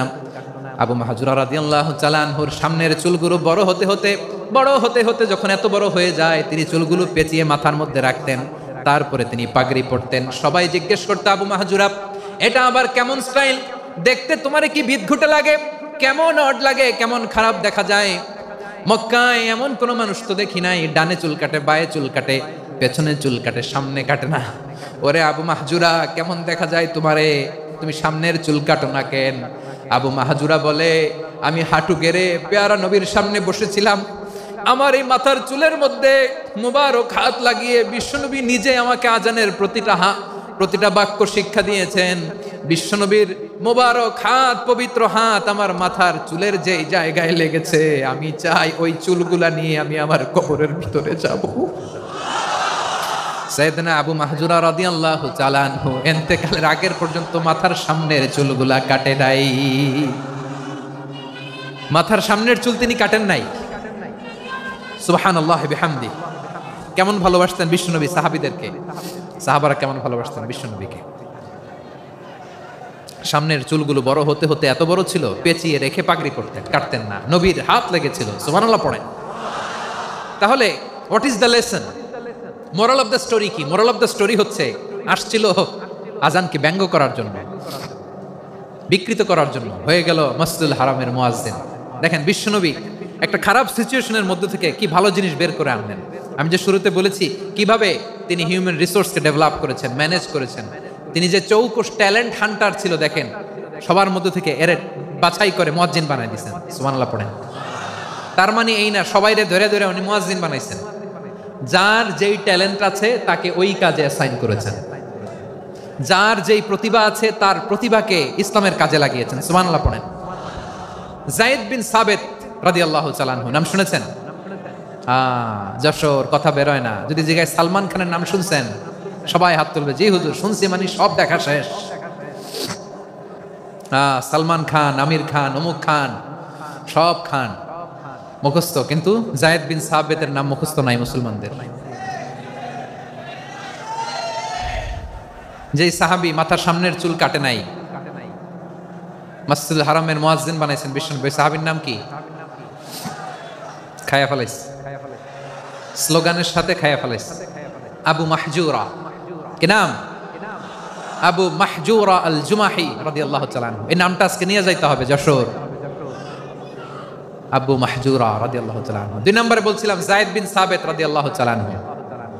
বিশ্বনবী দেখলেন মদিনার এই আনসারী সাহাবী হাইলি ট্যালেন্টেড, ইন্টেলেকচুয়াল, মেরিটোরিয়াস, জ্ঞানের প্রতি তার আকর্ষণ, মারাত্মক আকর্ষণ। বিশ্বনবী তাকে দায়িত্ব দিলেন, কোরআন যা নাজিল হয় তুমি লিখো, কাতিবুল ওহী বানায় দিলেন। সুবহানাল্লাহ। যায়েদ বিন সাবিতরে আবার আজান শিখান নাই, কারণ তার মধ্যে বিশ্বনবী প্রতিভা দেখেছেন, একাডেমিক প্রতিভা। বিশ্বনবীর একাডেমিক প্রজেক্টগুলো তিনি হ্যান্ডেল করতেন। যায়েদ বিন সাবিত ছিল বিশ্বনবীর ব্যক্তিগত সচিব। কি ছিল? ব্যক্তিগত সচিব। বোঝেন নাই? বিশ্বনবীর ব্যক্তিগত সচিব এবং দোভাষী। ইহুদিরা কিছু লিখে দিলে এটার অর্থ বিশ্বনবীরে বুঝায় দিতেন। আবার ইহুদিদের কাছে কিছু লিখতে হলে তিনি লিখে দিতেন। বিশ্বনবী একদিন বললেন, ইন্নী ওয়াল্লাহি মা আমানু ইয়াহুদা আলা কিতাব। ইহুদিরা যে চিঠি পাঠায় অর্থ তো বুঝি না, আরেক ইহুদি আইনে অর্থ করা লাগে। আবার ইহুদিদের কাছে কিছু লিখে পাঠাইতে চাইলে আমরা তো লিখতে পারি না, ইহুদিরে দিয়ে লেখা লাগে। ওরা যে পয়রা শোনায় লিখে দেয়, আমি ওদের বিশ্বাস করি না। আমার নিজের একজন লোক দরকার। বিশ্বনবী এই যায়েদ বিন সাবেতকে চুজ করলেন ল্যাঙ্গুয়েজের জন্য। উনি বললেন, যায়েদ, তোমার সফট স্কিলকে ডেভেলপ করতে হবে, তুমি হিব্রু ল্যাঙ্গুয়েজ শিখে ফেলো। যায়েদ বিন সাবেত বলল, বিশ্বনবীর মোটিভেশন আর ইন্সপিরেশন পেয়ে আমি 15 দিনে ইহুদিদের এই হিব্রু ল্যাঙ্গুয়েজ শিখে ফেললাম। শুধু শিখে ফেললাম না, হাত্তা হাদিকতু, even I became master in the language. এই ভাষা আমি পারদর্শী হয়ে গেলাম। এরপর ইহুদিরা চিঠি লিখে পাঠালে আর কোনো ইহুদি ডাকা লাগতো না, আমি নবীর এটার অর্থ শুনে পরে বুঝাইয়া দিতাম। আবার ইহুদিদের কাছে চিঠি লেখা লাগলে আমি যায়েদ বিন সাবেত চিঠি লিখে দিতাম। সুবহানাল্লাহ। দেখেন, এত সাহাবীর মধ্য থেকে বিশ্বনবীর একাডেমিক প্রজেক্ট, ব্যক্তিগত সচিব, দোভাষী হিসেবে তিনি যায়েদ বিন সাবেতের মতো তরুণকে নির্বাচিত করেছেন। কেমন ট্যালেন্ট হান্টার ছিল আমার নবী। সুবহানাল্লাহ পড়বেন না? বিশ্বনবীর ইন্তেকালের পরে সাইয়েদনা আবু বকর রাদিয়াল্লাহু তাআলা আনহু যখন খলিফা হয়ে আসলেন, কোরআনকে সংকলনের দায়িত্ব দেয়া লাগবে, কোন সাহাবীকে দিবেন? সব সাহাবারা মিলে পরামর্শ করলেন। সাইয়েদনা আবু বকর, ওমর সবাই মিলে এই বিশাল কোরআন সংকলনের গুরু দায়িত্ব বিশ্বনবীর ব্যক্তিগত সচিব, বিশ্বনবীর দুভাষী, বিশ্বনবীর সিলেক্ট করাই লোক যায়েদ ইবনে সাবেত রাদিয়াল্লাহু তাআলা আনহুকে দিয়েছে। কোরআনের কপি তো আজকে এখানে রাখে নাই। এই যে আজকের যে কোরআন পড়েন, এটা আগে এরকম ছিল না। কোরআন নাজিল হলে সাহাবারা চামড়ার, ওটের চামড়ায় লিখে ফেলতো, ওটের চ্যাপ্টা হাড্ডির মধ্যে লিখে ফেলতো, গাছের গুড়ির মধ্যে লিখে ফেলতো। বিভিন্ন জনের কাছে ছড়ানো ছিটানো ছিল। আবু বকর রাদিয়াল্লাহু তাআলা আনহু একসাথে করলেন, পরবর্তীতে উসমান রাদিয়াল্লাহু তাআলা আনহু একসাথে করলেন 114 সূরার এখন এই মুসহাফ, এই কম্পাইলেশন, এই কপি আমরা পেয়েছি, যার হিউজ কন্ট্রিবিউশন ছিল। এই পুরো কোরআন কম্পাইলেশনের প্রজেক্ট ম্যানেজার ছিল যায়েদ বিন সাবেত রাদিয়াল্লাহু তাআলা। কোরআন কম্পাইলেশনের প্রজেক্ট ম্যানেজার। দেখেন, উনারে মাথায় হাত দিয়ে আজান শিখায় নাই। সুবহানাল্লাহ কইবেন না? তাহলে প্রথম সাহাবী আবু মাহজুরাকে মুয়াজ্জিন বানাইলেন, যায়েদ বিন সাবেতকে ব্যক্তিগত সচিব আর দোভাষী বানালেন, মুসআব ইবনে উমাইর রাদিয়াল্লাহু তাআলা আনহুকে ইসলামের প্রথম অ্যাম্বাসেডর বানালেন। তাহলে তৃতীয় নাম্বার একজন সাহাবীর নাম বলছি, মুসআব ইবনে উমাইর। মুসআব কি নাম? নামটা কেমন লাগে? এই কয়েকজনের ভাল লাগে, বাকিদের ভাল লাগে না? ভাল লাগে? এই এই আর কয়েকটা মিনিট দেওয়া যাবে না আমাকে আল্লাহর রাস্তে? হ্যাঁ, ঠিক আছে। আমি তোমাদেরকে ভালোবাসা দেখাবো, দোয়া করবো, যদি চুপ থাকো, একেবারে চুপ, কষ্ট সহ্য করো। বাকিরা যা সওয়াব পাবে তোমরা ডবল পাবা, যেহেতু কষ্ট বেশি, কিন্তু চুপ। 3 নম্বর সাহাবীর নাম মুসআব। এই ধাক্কাধাক্কি কেন? ধাক্কাধাক্কি কেন রে ভাই? না না না, এরকম হইলে আসবো না যশোর, আমি আর আসবো না। হয় পিছনে চলে যাও, নাহলে চুপ, ধাক্কাধাক্কি নাই। 3 নম্বর সাহাবীর নাম মুসআব। কি নাম? He was the first ambassador in Islam. ইসলামের প্রথম ডিপ্লোম্যাট, প্রথম কূটনৈতিক, ইসলামের প্রথম কূটনৈতিক, ইসলামের প্রথম ডিপ্লোম্যাট, প্রথম অ্যাম্বাসেডর মুসআব ইবনে উমাইর। মক্কার তরুণ যুবক, উনি পারফিউম লাগাইলে মানুষ দেখলেই বুঝতো এটা মুসআব লাগাইছে। এমন ড্যাশিং ফেসের ছিল, এমন স্মার্ট ড্যাশিং ফেস, এমন পার্সোনালিটির মানুষ ছিল মুসআব রাদিয়াল্লাহু তাআলা। কারণ যিনি ইসলামের স্পোকম্যান হবেন, মুখপাত্র হবেন, তার স্মার্ট হওয়ার দরকার আছে না নাই? আকাবার প্রথম শপথ যখন হলো, তাদের সাথে বিষ্ণু ঈসা ইসলাম মদিনাতে একজন মুখপাত্র পাঠালেন, ডিপ্লোম্যাটকে পাঠালেন, অ্যাম্বাসেডর অফ ইসলাম, তিনি হচ্ছেন মুসআব ইবনে উমাইর। পড়েন সুবহানাল্লাহ। বিশ্বনবী দেখলেন সে অনেক স্মার্ট, তার ডেডিকেশন আছে, সিনসিয়ারিটি আছে, এবং মদিনায় যে আউস খাজরাজ গোত্রের নেতাদের সাথে ডিল করতে হবে, ইহুদিদের সাথে ডিল করতে হবে, ওখানে একজন পাক্কা জানু খেলোয়াড়ের দরকার আছে না নাই? মুসআব ইবনে উমাইর রাদিয়াল্লাহু তাআলা আনহু, ওনাকে বিষ্ণু ঈসা ইসলাম চুজ করলেন। এবং বিষ্ণু ঈসা ইসলামের এই চুজিংটা, এই সিলেকশনটা এত সুন্দর ছিল, তিনি মদিনাতে যে বিশ্বনবী আসার আগেই মদিনার জমিনকে তিনি উর্বর করে ফেলছেন। প্রতিটা ঘরে ঘরে কালিমার দাওয়াত তিনি পৌঁছায় দিয়েছেন। জুমার বিধান নাজিল হয়েছে, কিন্তু মক্কায় পরিবেশ নাই জুমা পালনের। বিষ্ণু ঈসা ইসলাম একজনকে দিয়ে খবর পাঠালেন, যাও মদিনায় মুসাবকে যে বলো, মুসাব তো আমার শিক্ষক, আমার স্পোকম্যান, মদিনাতে যেন তারা জুমা কায়েম করে। বিশ্বনবীর আগেই মুসাব মদিনার মুসলিমদেরকে নিয়ে মদিনায় প্রথম জুমা কায়েম করে ফেলছে। সুবহানাল্লাহ। ডিপ্লোম্যাটদের কেমন হইতে হয়, অ্যাম্বাসেডারের কেমন হইতে হয়, মুসআব রাদিয়াল্লাহু তাআলা আনহুর কাছ থেকে শিখে নাও। মুসআব নামটা কেমন লাগে? যশোর যাদের সন্তান হবে, ছেলের সন্তান, আমার রাস্তায় পাইলে সবাই জিজ্ঞেস করে, হুজুর একটা নাম দেন, আমার ছেলে হবে। যশোরবাসীর জন্য আমি একটা নাম দিয়ে দিলাম, নাম রাখতে হবে মুসআব। কি নাম? নামটা যাদের ভাল লাগে, ছেলে সন্তান অনাগত আসবে, মনে চাইলে নাম রেখে দিবেন মুসআব রাদিয়াল্লাহু তাআলা আনহুর নামে মুসআব। তাহলে মুসআব রাদিয়াল্লাহু তাআলা আনহুকে বিশ্বনবী ল্যাঙ্গুয়েজ শিখান নাই, সফট স্কিল শিখান নাই। যায়েদ রাদিয়াল্লাহু তিনি হিব্রু ল্যাঙ্গুয়েজ শিখেছেন, সুরিয়ানি শিখেছেন, কিন্তু মুসআবকে তিনি বানিয়েছেন the spokesman of Islam, the first diplomat, the ambassador of Islam. সুবহানাল্লাহ পড়বেন না? আব্দুল্লাহ ইবনে আব্বাস রাদিয়াল্লাহু তাআলা আনহু বিশ্বনবীর কাজিন, চাচাতো ভাই। আবার মাইমুনা রাদিয়াল্লাহু তাআলা আনহু, মাইমুনা নবীর স্ত্রী, তিনি ছিলেন আব্দুল্লাহর আপন খালা। তো নবীর বউ যদি ওনার খালা হয়, নবী তার কি?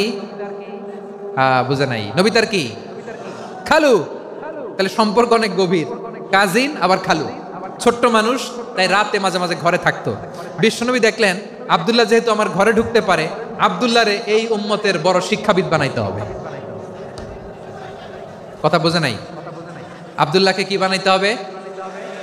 শিক্ষাবিদ, এডুকেটর অফ দিস উম্মাহ, এই উম্মার শিক্ষাবিদ বানাইতে হবে। তাই আব্দুল্লাহ ইবনে আব্বাসকে বিশ্বনবী হাতে কলমে শিক্ষা দিয়েছেন।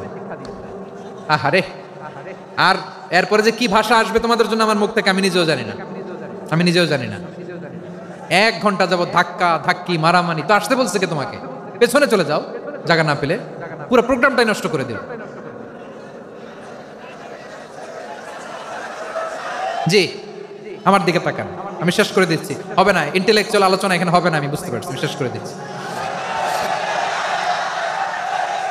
আব্দুল্লাহ ইবনে আব্বাস রাদিয়াল্লাহু তাআলা আনহু, মনোযোগ দিয়ে কয়েকটা মিনিট শুনুন, আমি এখনই শেষ করে দিচ্ছি, এরপর আওয়াজ করবে। এই যে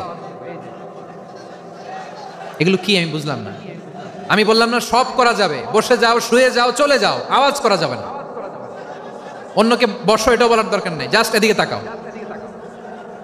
আল্লাহ। আব্দুল্লাহ ইবনে আব্বাস রাদিয়াল্লাহু তাআলা আনহু, ওনাকে বিশ্বনবী হাতে কলমে শিক্ষা দিয়েছেন, যেহেতু উম্মতের শিক্ষাবিদ হবেন, এডুকেটর হবেন। তো বিশ্বনবী রাতে যখন তাহাজ্জুদ পড়তেন, ছোট্ট আব্দুল্লাহ ঘরে থাকতো। বুঝতে পেরেছেন? ছোট্ট মানুষ তো ঘরে থাকতো। তো বিশ্বনবী তাহাজ্জুদের জন্য একবার দাঁড়িয়েছেন, ছোট্ট আব্দুল্লাহ ওযু করে দাঁড়াইছে। আচ্ছা বলেন তো, ইমাম আর মুসল্লি মোট যদি 2 জন হয়, একজন ইমাম একজন মুসল্লি, তো মুসল্লি ইমামের কোন দিকে দাঁড়াবে? ডানে দাঁড়াবে। ছোট্ট আব্দুল্লাহ বুঝে নাই, বিশ্বনবী তাহাজ্জুদ শুরু করেছেন, উনি ইক্তেদা করছেন আর দাঁড়াইছেন বায়ে। কোথায় দাঁড়িয়েছেন? আব্দুল্লাহ বলেন, যখন আমি বায়ে দাঁড়ালাম, আখাযা রাসূলুল্লাহ সাল্লাল্লাহু আলাইহি ওয়াসাল্লাম উযুনি আল ইউমনা ইয়াফতিলুহা, বিশ্বনবী নামাজরত অবস্থায় আমার কান ধরে টেনে আমার ডান দিকে এনে দাঁড় করায় দিলেন। পড়েন সুবহানাল্লাহ। দেখেন হাতে কলমে শিক্ষা। আর জীবনে ভুলাবে? কথা কয় না, আর ভুলাবে? আর ভুল হবে না। এভাবে বিশ্বনবীর অনেক সঙ্গ পেয়েছেন, সফর করেছেন, একই বাহনে বসেছেন, এক বাহনে বসে লম্বা নসিহত করেছেন, বলেছেন, ইয়া গোলাম ইহফাজিল্লাহ ইয়াহফাজকা, ইহফাজিল্লাহ তাজিদহু তুজাহাক, ইযা সাআলতা ফাসআলিল্লাহ ওয়া ইযা ইসতাআনতা ফাসতাইন বিল্লাহ। আল্লাহর বিধান মানো, আল্লাহর বিধান রক্ষা করো, আল্লাহ তোমায় রক্ষা করবে। আব্দুল্লাহ, চাইতে হলে আল্লাহর কাছে চাও, সাহায্য চাইতে হলে আল্লাহর কাছে সাহায্য চাও। মনে রাখো, গোটা বিশ্বের সবাই যদি তোমার সাহায্য করতে চায়, ততটুকুই করতে পারবে যতটুকু আল্লাহ তোমার নসিবে রেখেছে। গোটা বিশ্ব যদি তোমার বিরুদ্ধে ষড়যন্ত্রে দাঁড়িয়ে যায়, ক্ষতি ততটুকু করতে পারবে যতটুকু তোমার জন্য বরাদ্দ আছে, এর বাইরে কিছু করতে পারবে না। আওয়াজ করে বলেন ঠিক কিনা? এভাবে হাতে কলমে শিখিয়েছেন, বিশ্বনবীর সঙ্গ পেয়েছেন। ওনাকে বিষ্ণু ইসা ইসলাম শিক্ষাবিদ, এডুকেটর অফ দিস উম্মাহ হিসেবে সিলেক্ট করেছেন, হাতে কলমে শিখিয়েছেন। বিশ্বনবী একবার প্রকৃতির ডাকে সাড়া দিয়ে এসেছেন। এখন কি করতে হবে? নামাজের জন্য ওযু করতে হবে। বিশ্বনবী এসেই দেখেন ওযুর বদনায় পানি ভরা, খুশি হয়ে গেলেন, বললেন কে রেখেছে পানি? একজন বলল আব্দুল্লাহ রেখেছে। বিশ্বনবী অত্যন্ত খুশি হলেন, খুশি হয়ে একটা দোয়া করলেন, বললেন আল্লাহুম্মা ফাক্কিহু ফিদ্দীন ওয়া আল্লিমহু তা'ওয়িল। আল্লাহ, তুমি আব্দুল্লাহকে দ্বীনের বুঝ দিও আর কোরআনের তাফসীর শিক্ষা দিও। বিশ্বনবীর এই দোয়া এমন লাগছে, উনি রাইসুল মুফাসসিরিন, এই পৃথিবীতে যত মুফাসসির ছিল, যত মুফাসসির আসবে, সকল মুফাসসিরের সম্রাট হিসেবে স্বীকৃত হয়েছেন আব্দুল্লাহ ইবনে আব্বাস। বিশ্বনবী ওনারে আজান শিখান নাই, বিশ্বনবী ওনারে ল্যাঙ্গুয়েজ শিখান নাই, বিশ্বনবী ওনারে অ্যাম্বাসাডর বানান নাই, হাতে কলমে শিক্ষা দিয়েছেন। ছোট্ট মানুষ, বিশ্বনবী ইন্তেকাল করলেন, আবু বকরের সময় গেল, ওমরে ফারুকের খেলাফত, তখনও তিনি তরুণ। ওমরে ফারুক রাদিয়াল্লাহু তাআলা আনহু ওনার ক্যাবিনেট মিনিস্ট্রির বৈঠকে এই আব্দুল্লাহ ইবনে আব্বাসকে পাশ দিয়ে বসায় রাখতেন। বয়স্ক সাহাবারা এটা পছন্দ করতো না, তারা বলতো ঘটনা কি, আব্দুল্লাহর মতো ছেলে নাতি আমাদের আছে, এরা কেন রাখে ওমরে ফারুক? ওমরে ফারুক এটা টের পেলেন, তিনি বুঝতে পারলেন যে ক্যাবিনেট মেম্বাররা এটা পছন্দ করে না, ছোট্ট আব্দুল্লাহরা কেন রাখি, কেন যে রাখি এটা একদিন বুঝাবো। একদিন মিটিং এ তিনি সবাইকে বললেন, ইদা জাআ নাসরুল্লাহি ওয়াল ফাতহ, এই আয়াত দ্বারা উদ্দেশ্য কি বলেন তো মুরব্বী সাহাবীরা? এক সাহাবী বলেন, এই সূরা দ্বারা উদ্দেশ্য আল্লাহ বলেছেন আমাদেরকে বিভিন্ন ল্যান্ড, বিভিন্ন এলাকা বিজয় করতে হবে। ওমরে ফারুক বললেন না, হয়নি। আরেকজন বললেন, বিজয় হওয়ার পর আমাদের বেশি বেশি আল্লাহর বরত্বের ঘোষণা দিতে হবে, এটা উদ্দেশ্য। ওমরে ফারুক বললেন না, হয় নাই। যারা জিজ্ঞেস করেন কেউ পারে না। সব শেষে বিশ্বনবী ছোট্ট আব্দুল্লাহরে বলেন, আব্দুল্লাহ, ইদা জাআ নাসরুল্লাহি ওয়াল ফাতহ, এর দ্বারা উদ্দেশ্য কি বলো তো? ছোট্ট আব্দুল্লাহ বলেন, হুয়া আজালু রাসূলিল্লাহ, এই আয়াত দ্বারা বিশ্বনবীর বিদায়কে উদ্দেশ্য নেওয়া হয়েছে। ওমরে ফারুক বললেন, হাযা হুয়া, এটাই তো সঠিক উত্তর, এটাই সঠিক তাফসীর এই আয়াতের।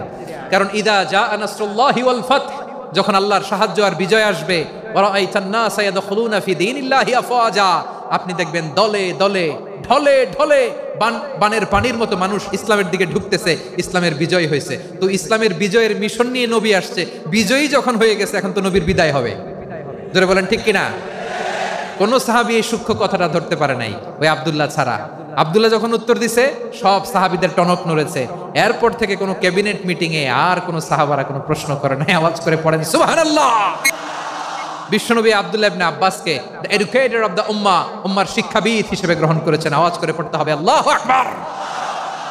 সাহাবীদের নামগুলো মনে থাকবে?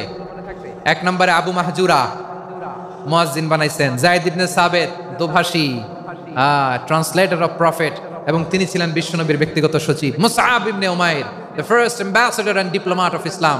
আব্দুল্লাহ ইবনে আব্বাস, এই উম্মার সবচেয়ে বড় এডুকেটর, শিক্ষাবিদ। আরেকজন ছিল আব্দুল্লাহ ইবনে মাসউদ রাদিয়াল্লাহু তাআলা। দুই আব্দুল্লাহ, আব্বাস গেল, আরেকজন হচ্ছে মাসউদ। মক্কার তরুণ, ছাগল পালতো মুশরিকের। বিশ্বনবী আর আবু বকর রাদিয়াল্লাহু তাআলা আনহু একবার গেলেন, যে দেখে এই তরুণ দাঁড়ায় আছে। বিশ্বনবী বলেন, আমি খুব ক্ষুধার্ত, তোমার কাছে কি দুধ আছে ছাগলের? আব্দুল্লাহ ইবনে মাসউদ বলে, আছে। ওয়ালাকিন আনা মু'তামান, কিন্তু যে দুধ আছে এটা আমানতের, আমি দিতে পারবো না। বিশ্বনবী এইটা শুনেই তারা টার্গেট করে ফেলছে। আনা মু'তামান, দুধ আছে কিন্তু এটা আমার মালিকের, আমি তো দরদ দেখাই, আমার মালিকের দুধ আপনি পথিক, আপনারা দিতে পারি না। বিশ্বনবী টার্গেট করে ফেলছেন, এরে আমার কাজে লাগাইতে হবে। বিশ্বনবী বলেন, আচ্ছা ঠিক আছে, দুধ দিও না, কিন্তু এমন ছাগি আছে কিনা যেই ছাগির সাথে কোনো ছাগলের মিলন হয় নাই, তার ওলানে দুধও আসে নাই, বাচ্চাও নাই, এরকম ছাগির থেকে যদি আমি দুধ খাই তাহলে তো সমস্যা নাই। বলতেছে, এরকম ছাগির থেকে দুধ খাইলে সমস্যা নাই, কারণ এরকম ছাগির ওলান থেকে দুধ আসবেও না। বলতেছে, ঠিক আছে, এরকম একটা ছাগি নিয়ে আসা হলো। বিশ্বনবী বিসমিল্লাহ বলে ওই ছাগির ওলানে হাত দিলেন। হাত দিতে দেরি, পুরো ওলানটা দুধে ভরে যেতে দেরি হয় না। বিশ্বনবী আর আবু বকর রাদিয়াল্লাহু তাআলা আনহু দহন করে পেট ভরে খেলেন। এই দৃশ্য আব্দুল্লাহ ইবনে মাসউদের হৃদয়ে দাগ কাটলো। এই মুজিজা দেখে তিনি বললেন, আশহাদু আল্লা ইলাহা ইল্লাল্লাহ ওয়া আশহাদু আন্না মুহাম্মাদুর রাসূলুল্লাহ। তিনি ষষ্ঠ মুসলিম ছিলেন, 6 নম্বর মুসলমান। ওনাকে টার্গেট করে বিশ্বনবী দেখলেন এমন ইন্টেলেকচুয়াল ব্রেন, উনি সূক্ষ্ম সূক্ষ্ম জিনিস বুঝে বেশি, ফিকহি জ্ঞান ওনার মধ্যে বেশি। বিশ্বনবী ওনাকে কোরআনের জ্ঞান শিক্ষা দিতে লাগলেন। উনি বিশ্বনবী সবার কাছে কোরআন শোনায়, কিন্তু বিশ্বনবী নিজে আব্দুল্লাহ ইবনে মাসউদের কাছ থেকে কোরআন শুনতো। বিশ্বনবী একবার বললেন, ইকরা আলাইয়া ইয়া মাসউদ। ইবনে মাসউদ একবার শোনাও তো কোরআন দেখি। আব্দুল্লাহ ইবনে মাসউদ বলে, আকরাউ আলাইকা ওয়া আলাইকা উনজিল। নবী, আপনার উপর কোরআন নাজিল হয় আর আমি আপনার সামনে কোরআন পড়বো। বিশ্বনবী বললেন, ইন্নী উহিব্বু আন আসমাআহু মিন গায়রি। আমি নিজে পড়তে যেমনি ভালোবাসি, অন্যে পড়ুক আমি শুনবো, এটাও আমি ভালোবাসি। সূরা নিসা তিনি তেলাওয়াত করে শুনিয়েছেন। এমন সূক্ষ্ম সূক্ষ্ম বিষয় বিশ্বনবী ওনাকে ধরিয়ে দিয়েছেন। উনি হয়ে গিয়েছেন, আব্দুল্লাহ ইবনে আব্বাস হয়েছেন রাইসুল মুফাসসিরিন, উনি হয়ে গিয়েছেন ফাকিহুল উম্মাহ। ওনার চাইতে বড় ফকি এই পৃথিবী আর দেখবে না। চিল্লায় বলেন সুবহানাল্লাহ। উনি বলতেন, ওয়াল্লাহি ওয়াল্লাহি ইল্লাযী লা ইলাহা গায়রু মা উনজিলাত সূরাতুন ইল্লা ওয়া আনা আ'লামু আইনা উনজিলাত ওয়া ফীমা উনজিলাত। বিশ্বনবী এমন ভাবে কোরআনের দার্স আমাকে দিয়েছেন, কোরআনে যত সূরা নাজিল হয়েছে যেখানে নাজিল হোক না কেন আমি জানি এটা কোথায় নাজিল হয়েছে এবং কোন প্রেক্ষাপটে নাজিল হয়েছে। এমন একটা সূরা নাই যে সূরার কোথায় নাজিল হয়েছে আমি মাসুদের জানা নাই, কোন প্রেক্ষাপটে নাজিল হয়েছে আমার জানা নাই। এরকম ঘটবে না, চিল্লায় বলেন আল্লাহু আকবার। এই আব্দুল্লাহ ইবনে মাসউদ রাদিয়াল্লাহু তাআলা ওমর ফারুকের সময় কুফার চিফ জাস্টিস ছিলেন। কুফা নগরীর চিফ জাস্টিস। চিফ জাস্টিস বুঝেন নাই? বিচারপতি। কি ছিলেন? সবাই বলে নাই, কি ছিলেন? বিচারপতি ছিলেন। এবং ওনার যে ফিকহি জ্ঞানের ধারা, এটাই আলকামা, ইব্রাহিম আন-নাখাই, হাম্মাদ ইবনে সুলাইমান হয়ে ইমাম আবু হানিফা পর্যন্ত পৌঁছেছে। এবং ওনার ফিকহি জ্ঞানের ধারাই হানাফি মাযহাবে অ্যাকসেপ্ট হয়েছে। আজও এগুলো হানাফি মাযহাবে চর্চিত হয়। হানাফি মাযহাবের সব ফিক আব্দুল্লাহ ইবনে মাসউদের ফিকহি জ্ঞানের ধারা থেকে নেওয়া হয়েছে। চিল্লায় পড়েন সুবহানাল্লাহ। তাহলে উনাকে বিশ্বনবী বানিয়েছেন জুরিস্ট, জুরিস্ট, আইনবিদ, ফাকিহ। উনারে আজান শিখান নাই। হিউম্যান রিসোর্স ডেভেলপমেন্ট কিভাবে করবেন, মানব সম্পদের উন্নয়ন কিভাবে করতে হয়, কিভাবে যার যেখানে প্রতিভা কাজে লাগাতে হয় উনি দেখিয়েছেন। সুবহানাল্লাহ পড়বেন না? খালিদ বিন ওয়ালিদ নাম শুনছেন? কে কে শোনেন নাই হাত তোলেন। কি ছিলেন? বীর যোদ্ধা। বীর যোদ্ধা ছিলেন খালিদ বিন ওয়ালিদ। কিন্তু তিনি ইসলাম ধর্ম গ্রহণ করেছেন অনেক দেরিতে, 8ম হিজরিতে।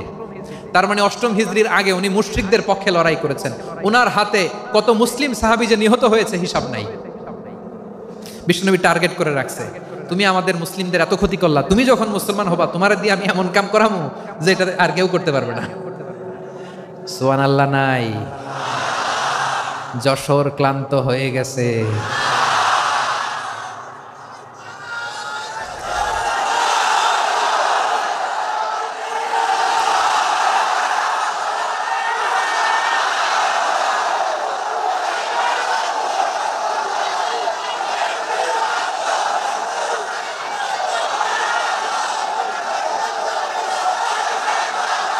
মাশাআল্লাহ, বসুন বসুন বসুন।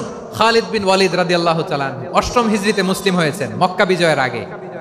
তো মক্কা বিজয়ের আগে যখন মুসলিম হয়েছেন, এর আগে কি করছেন? কাফিরদের সাথে যুদ্ধ করেছেন। উনি উহুদের যুদ্ধে মুসলমানদের যে পরাজয় ভাব, কঠিন পরিস্থিতির মুখোমুখি উনার কারণে পিছন থেকে এমন আতর্কিত আক্রমণ করেছেন, মুসলমানদেরকে কচুকাটা করেছেন। 8ম হিজরিতে আল্লাহ তাআলা হেদায়েতের নূর দিয়ে ওনার হৃদয়টাকে উজালা করে দিলেন।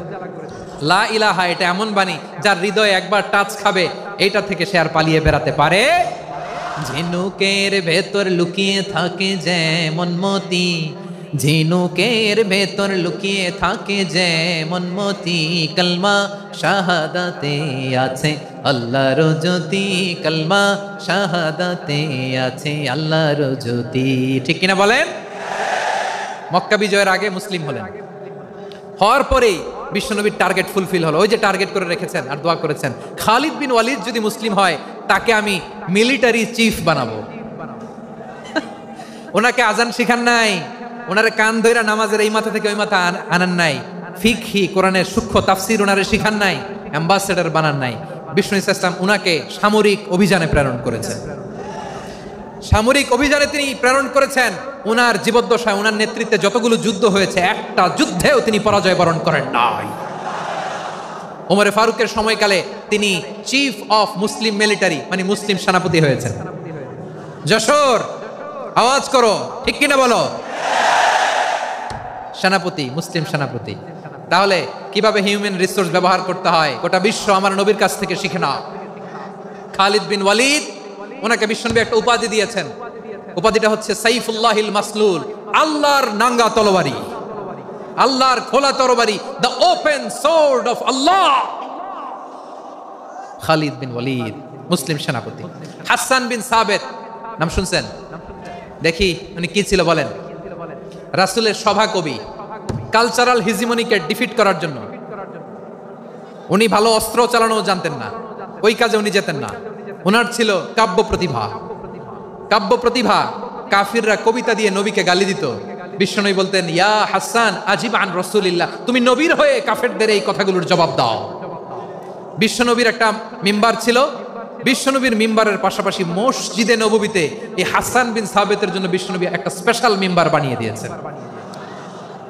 এখান থেকে তুমি জবাব দাও। এবং বিশ্বনবী বলেছেন, আল্লাহুম্মা আইয়িদহু বিরূহিল কুদুস, আল্লাহ হাসান আমার পক্ষে জবাব দেয়, তুমি জিব্রাইল মারফত তাকে সাহায্য পাঠাইয়া দিও। রাসূল সাল্লাল্লাহু আলাইহি ওয়াসাল্লামের সভা কবি, the poet of the prophet, নবীর কবি, তিনি কবিতা দিয়ে এমন উচ্চাঙ্গের ভাষায় কবিতা দিয়ে তিনি জবাব দিতেন, কাফিরদের গা শিহরে যেত, তাদের হৃদয়ে আগুন ধরে যেত। তাহলে এরকম কবিরও দরকার আছে না নাই? এখন যাকে আল্লাহ দিছে কাব্য প্রতিভা, এরা যদি আপনি যুদ্ধের ময়দানে পাঠান হবে? যারে দিছে সুরেলা গলা, এরা যদি অ্যাম্বাসেডর বানান হবে না। হাসান বিন সাবিত ছিলেন বিষ্ণু ইসলামের কবি। হুযায়ফা ইবনুল ইয়ামান বিশ্বনবীর গোয়েন্দা বিভাগের প্রধান। কিসের প্রধান? হুযায়ফা ইবনুল ইয়ামান, ওনার ছিল ডিটেকটিভ মাইন্ড, গোয়েন্দা বিভাগের প্রধান, এবং উনি হচ্ছেন সাহিবু সিররি রাসূলিল্লাহ, রাসূল সাল্লাল্লাহু আলাইহি ওয়াসাল্লামের গোপন তথ্যের ধারক বাহক। নবীর যেই কথা কেউ জানে না, সব হুযায়ফার পেটের ভিতরে ছিল। সুবহানাল্লাহ পড়েন।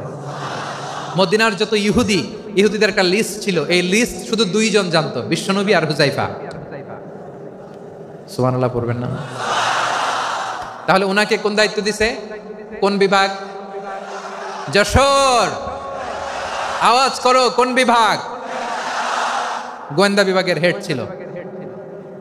খন্দকের যুদ্ধে প্রচন্ড আজকের মতো শৈত্য প্রবাহ, মাটি খনন করতে করতে সাহাবীদের পেটে ক্ষুধা নাই, দাঁড়াইতে পারে না নামাজের জন্য, এত ক্লান্ত, ক্ষুধা, ক্লান্ত, শ্রান্ত। বিশ্বনবী বললেন, কে আছো এই কঠিন শীত, এই ভয় আর ক্ষুধার মধ্যেও খন্দকের পরীক্ষার টপকে শত্রু শিবিরে যে আমাকে তথ্য দিবা, কে আছো? কারো গায়ে শক্তিই নাই যে দাঁড়াবে, কেউ দাঁড়ায় না। বিশ্বনবী তখন নিজে হুযায়ফাকে ডাক দিলেন, হুযায়ফা, যে আমাকে আজকে শত্রু শিবিরের তথ্য এনে দিবে, সে জান্নাতে আমার মোরাফাকা, আমার সঙ্গী হবে। হুযায়ফা রাদিয়াল্লাহু ইবনুল ইয়ামান জীবনের ঝুঁকি নিয়ে এই ক্ষুধা, শৈত্য প্রবাহ, কোল্ড ওয়েভসকে উপেক্ষা করে পরীক্ষা টপকে শত্রু শিবিরে যে সবার কথাগুলো চুপে চুপে শুনে বিশ্বনবীর দরবারে এসে গোয়েন্দাদের মতো তথ্য সরবরাহ করেছে। বিশ্বনবীর গোয়েন্দা বিভাগের প্রধান হুযায়ফা ইবনুল ইয়ামান ইন্টেলিজেন্স বিভাগ চালাতেন। মুনাফিকদের নাম ওনার কাছে ছিল। মুআয ইবনে জাবাল মদিনা রাষ্ট্রের সবচেয়ে সিনিয়র আমলা ছিলেন। আমলাতন্ত্র চিনেন তো? প্রশাসনিক কাজ যারা চালায়, অ্যাডমিনিস্ট্রেশন বোঝেন না? The department of administration. মদিনার রাষ্ট্রের সিনিয়র আমলা মুআয ইবনে জাবাল মুতাখাসসিসুন ফিল হালাল ওয়াল হারাম, হালাল হারামের স্পেশালিস্ট ছিলেন। বিশ্বনবী উনাকে ইয়ামানের গভর্নর করে পাঠিয়েছেন। বলেছেন, ইন্নাকা তা'তি কওমান আহলা কিতাব, এমন গোষ্ঠীর কাছে যাবা ইহুদি নাসারা, আগে শাহাদা পড়লে এরপরে নামাজের দাওয়াত দিও, নামাজ পড়লে যাকাতের দাওয়াত দিও। গভর্নরের অ্যাটিটিউড যেমন থাকে তেমন অ্যাটিটিউড ধরে রেখো। সুবহানাল্লাহ পড়েন। তাহলে মুআয ইবনে জাবালকে দিয়ে বিশ্বনবী কবিতা লেখায় নাই, চিঠি লেখায় নাই, আজান দেওয়ায় নাই। সুবহানাল্লাহ পড়বেন না? সব শেষ সাহাবী বলি আবু হুরায়রা রাদিয়াল্লাহু তাআলা, নাম শুনছেন? বিড়ালের বাবা। কি করতেন? খালি হাদিস মুখস্থ করতেন। উনি বলতেন, আলজামু রাসূলুল্লাহ আলা মিল ইবাতনি, আমার শুধু পেটের ক্ষুধার বন্দোবস্ত হইলে আমি নবীর সঙ্গ ছাড়তাম না। আমার আনসার সাহাবারা ক্ষেত খামারের কাজ করতো, আমার মুহাজির সাহাবারা ব্যবসা করতো, আর আমি নবীর সাথে সাথে থাকতাম। শুধু সকাল বিকাল দুই বেলা যদি আমার খাবারের বন্দোবস্ত হয়, আমি আর নবীর লক ছাড়ি না। সুবহানাল্লাহ কইবেন না? 5374টা হাদিস তিনি বর্ণনা করেছেন। সবচেয়ে বেশি হাদিস বর্ণনাকারী সাহাবী। হাদিস প্রিজার্ভেশনের কাজে বিশ্বনবী ওনাকে কাজে লাগিয়েছেন। উনি একদিন বলেন, ইয়া রাসূলুল্লাহ আসমাউ মিনকা কাসীরান ফালা আহফাজু, নবী অনেক কথা শুনি আমার মনে থাকে না। বিশ্বনবী বললেন, তাই? উবসুত রিদাক, তোমার চাদরটা বিছাও। আবু হুরায়রা বিছালেন, বিশ্বনবী হাত বুলায় দিলেন, এরপরে অনেক হাদিস বর্ণনা করলেন। আবু হুরায়রা বলে, তারপর থেকে বিশ্বনবী যাই বর্ণনা করে আমি শুনি আর একটাও ভুলি না। এখন সুবহানাল্লাহ। বিশ্বনবী ওনাকে হাদিস প্রিজার্ভেশন, নবীর এই যে লক্ষ্য হাদিস প্রিজার্ভেশনের এই দায়িত্ব দিয়েছেন সাইয়েদনা আবু হুরায়রা রাদিয়াল্লাহু তাআলা আনহুকে। প্রিয় ভাইরা, তাহলে 10 জন সাহাবীর কথা যে বললাম, আপনারা কি খেয়াল করেছেন কত বড় ট্যালেন্ট হান্টার, চৌকস ট্যালেন্ট হান্টার ছিল আমার নবী। এক একজনের এক এক ট্যালেন্ট, এক এক কাজে অ্যাসাইন করেছেন, এক একজনকে এক এক দায়িত্ব দিয়েছেন, এক একজনের প্রতিভাকে এক একভাবে বিকশিত হওয়ার সুযোগ দিয়েছেন। আওয়াজ করে বলেন ঠিক কি না? এখন আমার পর্দার আড়ালে আমার মায়েরা বলবে, এতগুলো পুরুষ সাহাবীর কথা বললো, নারী সাহাবীরা কি কিছু করে নাই? হ্যাঁ, একজন নারী সাহাবীর কথা বলে মোনাজাত হবে, দোয়া ছাড়া কেউ যাব না। রুফাইদা আল আসলামিয়া রাদিয়াল্লাহু তাআলা আনহা, ওনার বাবার নাম সাআদ আল আসলামি। বিশ্বনবী কি খেয়াল করলেন দেখেন, সাআদ ছিল মদিনার বড় ডাক্তার। এই নারী সাহাবী রুফাইদা বাবার কাছ থেকে চিকিৎসা বিদ্যা শিখেছেন। যখন শিখছে, বিশ্বনবী দেখলেন আমার তো প্রতি সপ্তাহে যুদ্ধে আহত সাহাবীদের সেবা দিবে কে? বিশ্বনবী রুফাইদাকে বললেন, রুফাইদা তুমি মসজিদে নববীর পাশে একটা মেডিকেল ক্যাম্প করো।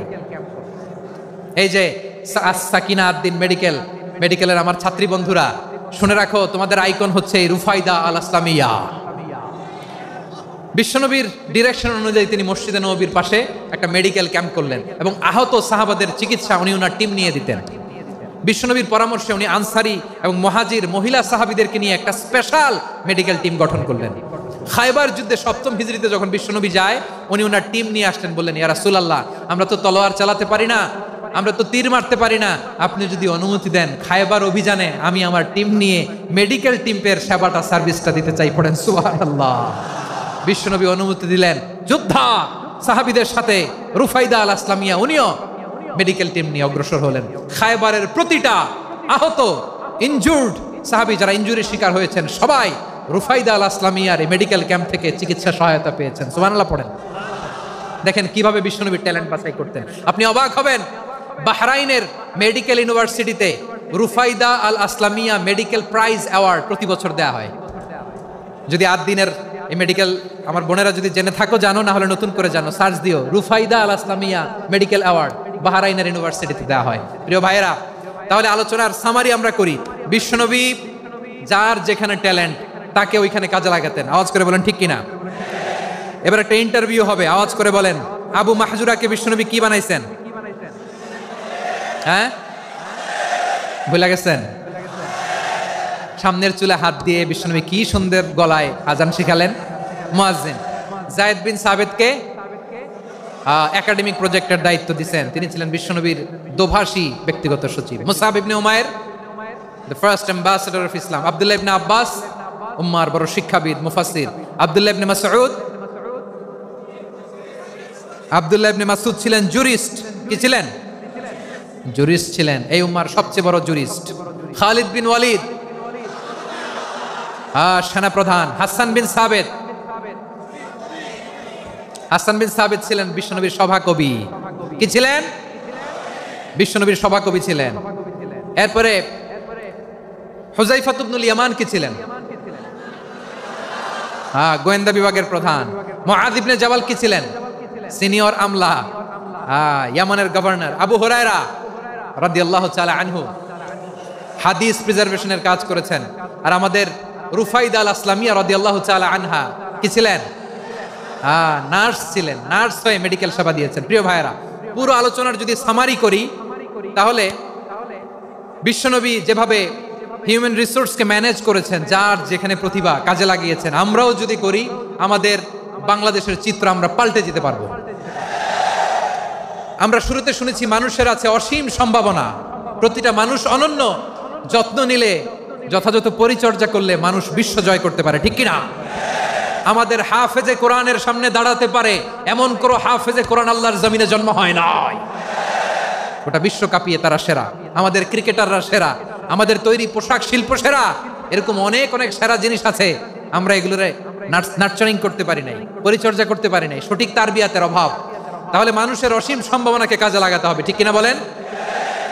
ইউনুস গভর্নমেন্টকে আমি বলবো, অল্প সময়ের জন্য আপনারা এসেছেন, সংস্কারও করতে হবে, আবার নির্বাচনও করতে হবে।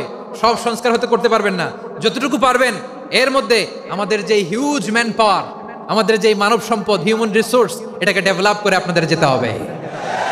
যেটা পারবেন না সেটাকে পরবর্তী নির্বাচিত গভর্নমেন্টের কাছে রেখে যেতে হবে, যে তারা যেন করে, তাদের কাছে আপনারা এটা রেখে যাবেন। তাহলে মানুষ চাইলে বিশ্ব জয় করতে পারে। আর মানুষকে হারাতে পারে কেউ? জোরে বলো যশোর। মানুষকে হারাতে পারে কেউ? আল্লাহ আমাদেরকে জনসংখ্যা দিয়েছেন। প্রিয় ভাইয়েরা, এই জনসংখ্যা অনেক বড় সম্পদ, এটা আমাদের জন্য অভিশাপ নয়, আশীর্বাদ। আমাদের জনসংখ্যাকে যদি আমরা জনশক্তিতে রূপান্তর করতে পারি, আজকে বাংলাদেশ যে অবস্থানে দাঁড়িয়ে আছে, বাংলাদেশ তার 20 গুণ উন্নতির শিখরে চলে যাবে। চিল্লায় বলো ঠিক কিনা? আমাদের শ্রমিক ভাইয়েরা বাইরে কাজ করে, আমাদের শ্রমজীবী ভাইয়েরা, প্রবাসীরা, তাদের ব্যাপারে গুরুত্ব দিতে হবে। আমাদের শ্রমের দাম সবচেয়ে কম, সবচেয়ে কম। তারা এম্বাসিতে গুরুত্ব পায় না, এয়ারপোর্টে গুরুত্ব পায় না। এই সরকার অবশ্য তাদেরকে অনেক গুরুত্ব দিচ্ছে। আমাদের অদক্ষ শ্রমিককে যখন আমরা দুবাই পাঠাই অল্প বেতন পায়, কিন্তু ইন্ডিয়ানরা দক্ষ শ্রমিক পাঠাইলে তার 3 গুণ বেতন পায়।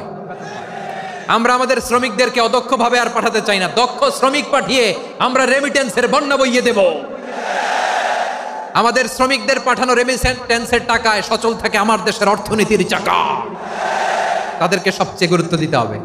আমরা পেয়েছি ফ্রিডম ফাইটার, মুক্তিযোদ্ধা, আর আমার প্রবাসী ভাইরা হচ্ছে রেমিটেন্স ফাইটার। জোরে বলো ঠিক কিনা? তাহলে আমাদের এই জনশক্তিকে জনসম্পদে ট্রান্সফর্ম করতে হবে, ঠিক কিনা বলেন? সরকার জনগণকে এভাবে পলিশ করতে হবে। মা বাবারা ছেলে মেয়েদের মধ্যে কার কোন যোগ্যতা তাকে ওইভাবে কাজে লাগাতে হবে। সবার এ প্লাস পাওয়ার কোনো দরকার নাই। আমাদের দেশে একটা টেন্ডেন্সি আছে, পরীক্ষায় এ প্লাস না পাইলে কই তুই কি করলি, পাশের বাড়ির ছেলে এ প্লাস পাইছে, যা ওর পা ধোয়া পানি খা। কি খা? তা আমি ভাবছি যে পা ধোয়া, এ প্লাস পাওয়া ছেলেদের পা ধোয়া পানির একটা পানির ব্র্যান্ড বানাইতে হবে। এরকম লেখা থাকবে, এ প্লাস পাওয়া ছেলেদের পা ধোয়া পানি। খাওয়া নাই, এগুলার খাওয়া নাই। ওরে আল্লাহ এ প্লাস পাওয়ার জন্য বানাইছে, আর আপনার ছেলেকে এই এ প্লাস গুলারে নিয়ন্ত্রণ করার জন্য আল্লাহ বানাইছে। ওকে দিয়ে আল্লাহ কি করবে আপনি জানেনই না। একটা এ প্লাস, একটা এ গ্রেড একটা মানুষের জীবনকে ঠিক করে দিতে পারে না। আপনার ছেলেকে আল্লাহ অন্যদিকে যোগ্যতা দিয়েছে। ওদের মনোবল ভাঙবেন না, খবরদার খবরদার। ছেলে মেয়েদের মনোবল ভাঙবেন না।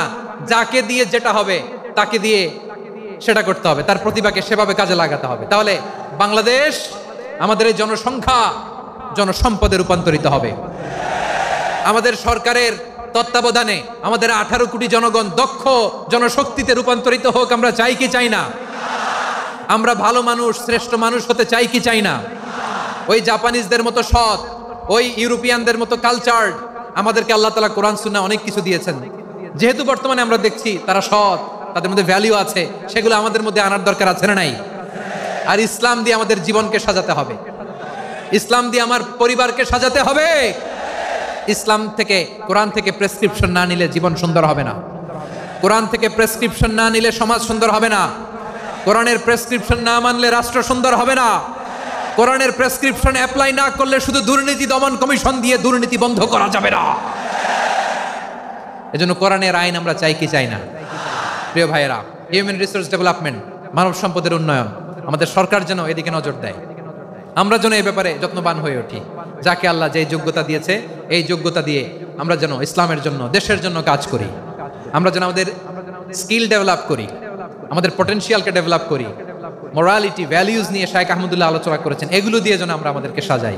আল্লাহ তাআলা আমাদের দেশকে তুমি নিরাপদ করো, আমরা পড়ি আমিন। আল্লাহ আমার 18 কোটি জনগণকে তুমি জনশক্তিতে রূপান্তরিত করো, আমিন। আল্লাহ আমরা হাতে হাত রেখে, কাঁধে কাঁধ মিলিয়ে ভাই ভাইয়ে যেন এই দেশকে গড়তে পারি, আল্লাহ তুমি তৌফিক দান করো, আমরা পড়ি আমিন। আমার প্রিয় মহিউদ্দিন ভাই বলেছেন, হুজুর এমন একটা ঘোষণাপত্র দিয়ে যাবেন আজকের এই ঐতিহাসিক যশোরের প্রোগ্রামে, যেটা গোটা বাংলাদেশে মানুষ এটার উপর আমল করে।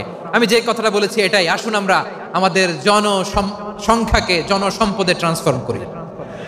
আমাদের জনসংখ্যাকে আমরা যেন জনশক্তিতে রূপান্তরিত করি। জনসংখ্যাকে ট্রান্সফর্ম করে জনশক্তি দিয়ে আমরা যেন আগামীর বাংলাদেশ, স্বাধীন বাংলাদেশ 2.0 গড়ে তুলি। আল্লাহ তাআলা আমাদের সবাইকে কথাগুলো বোঝার, আমল করার তৌফিক দান করুন। এই জেনজি, ক্ষমা করে দিও আমাকে, অনেক ধমক দিছি, বকা দিছি।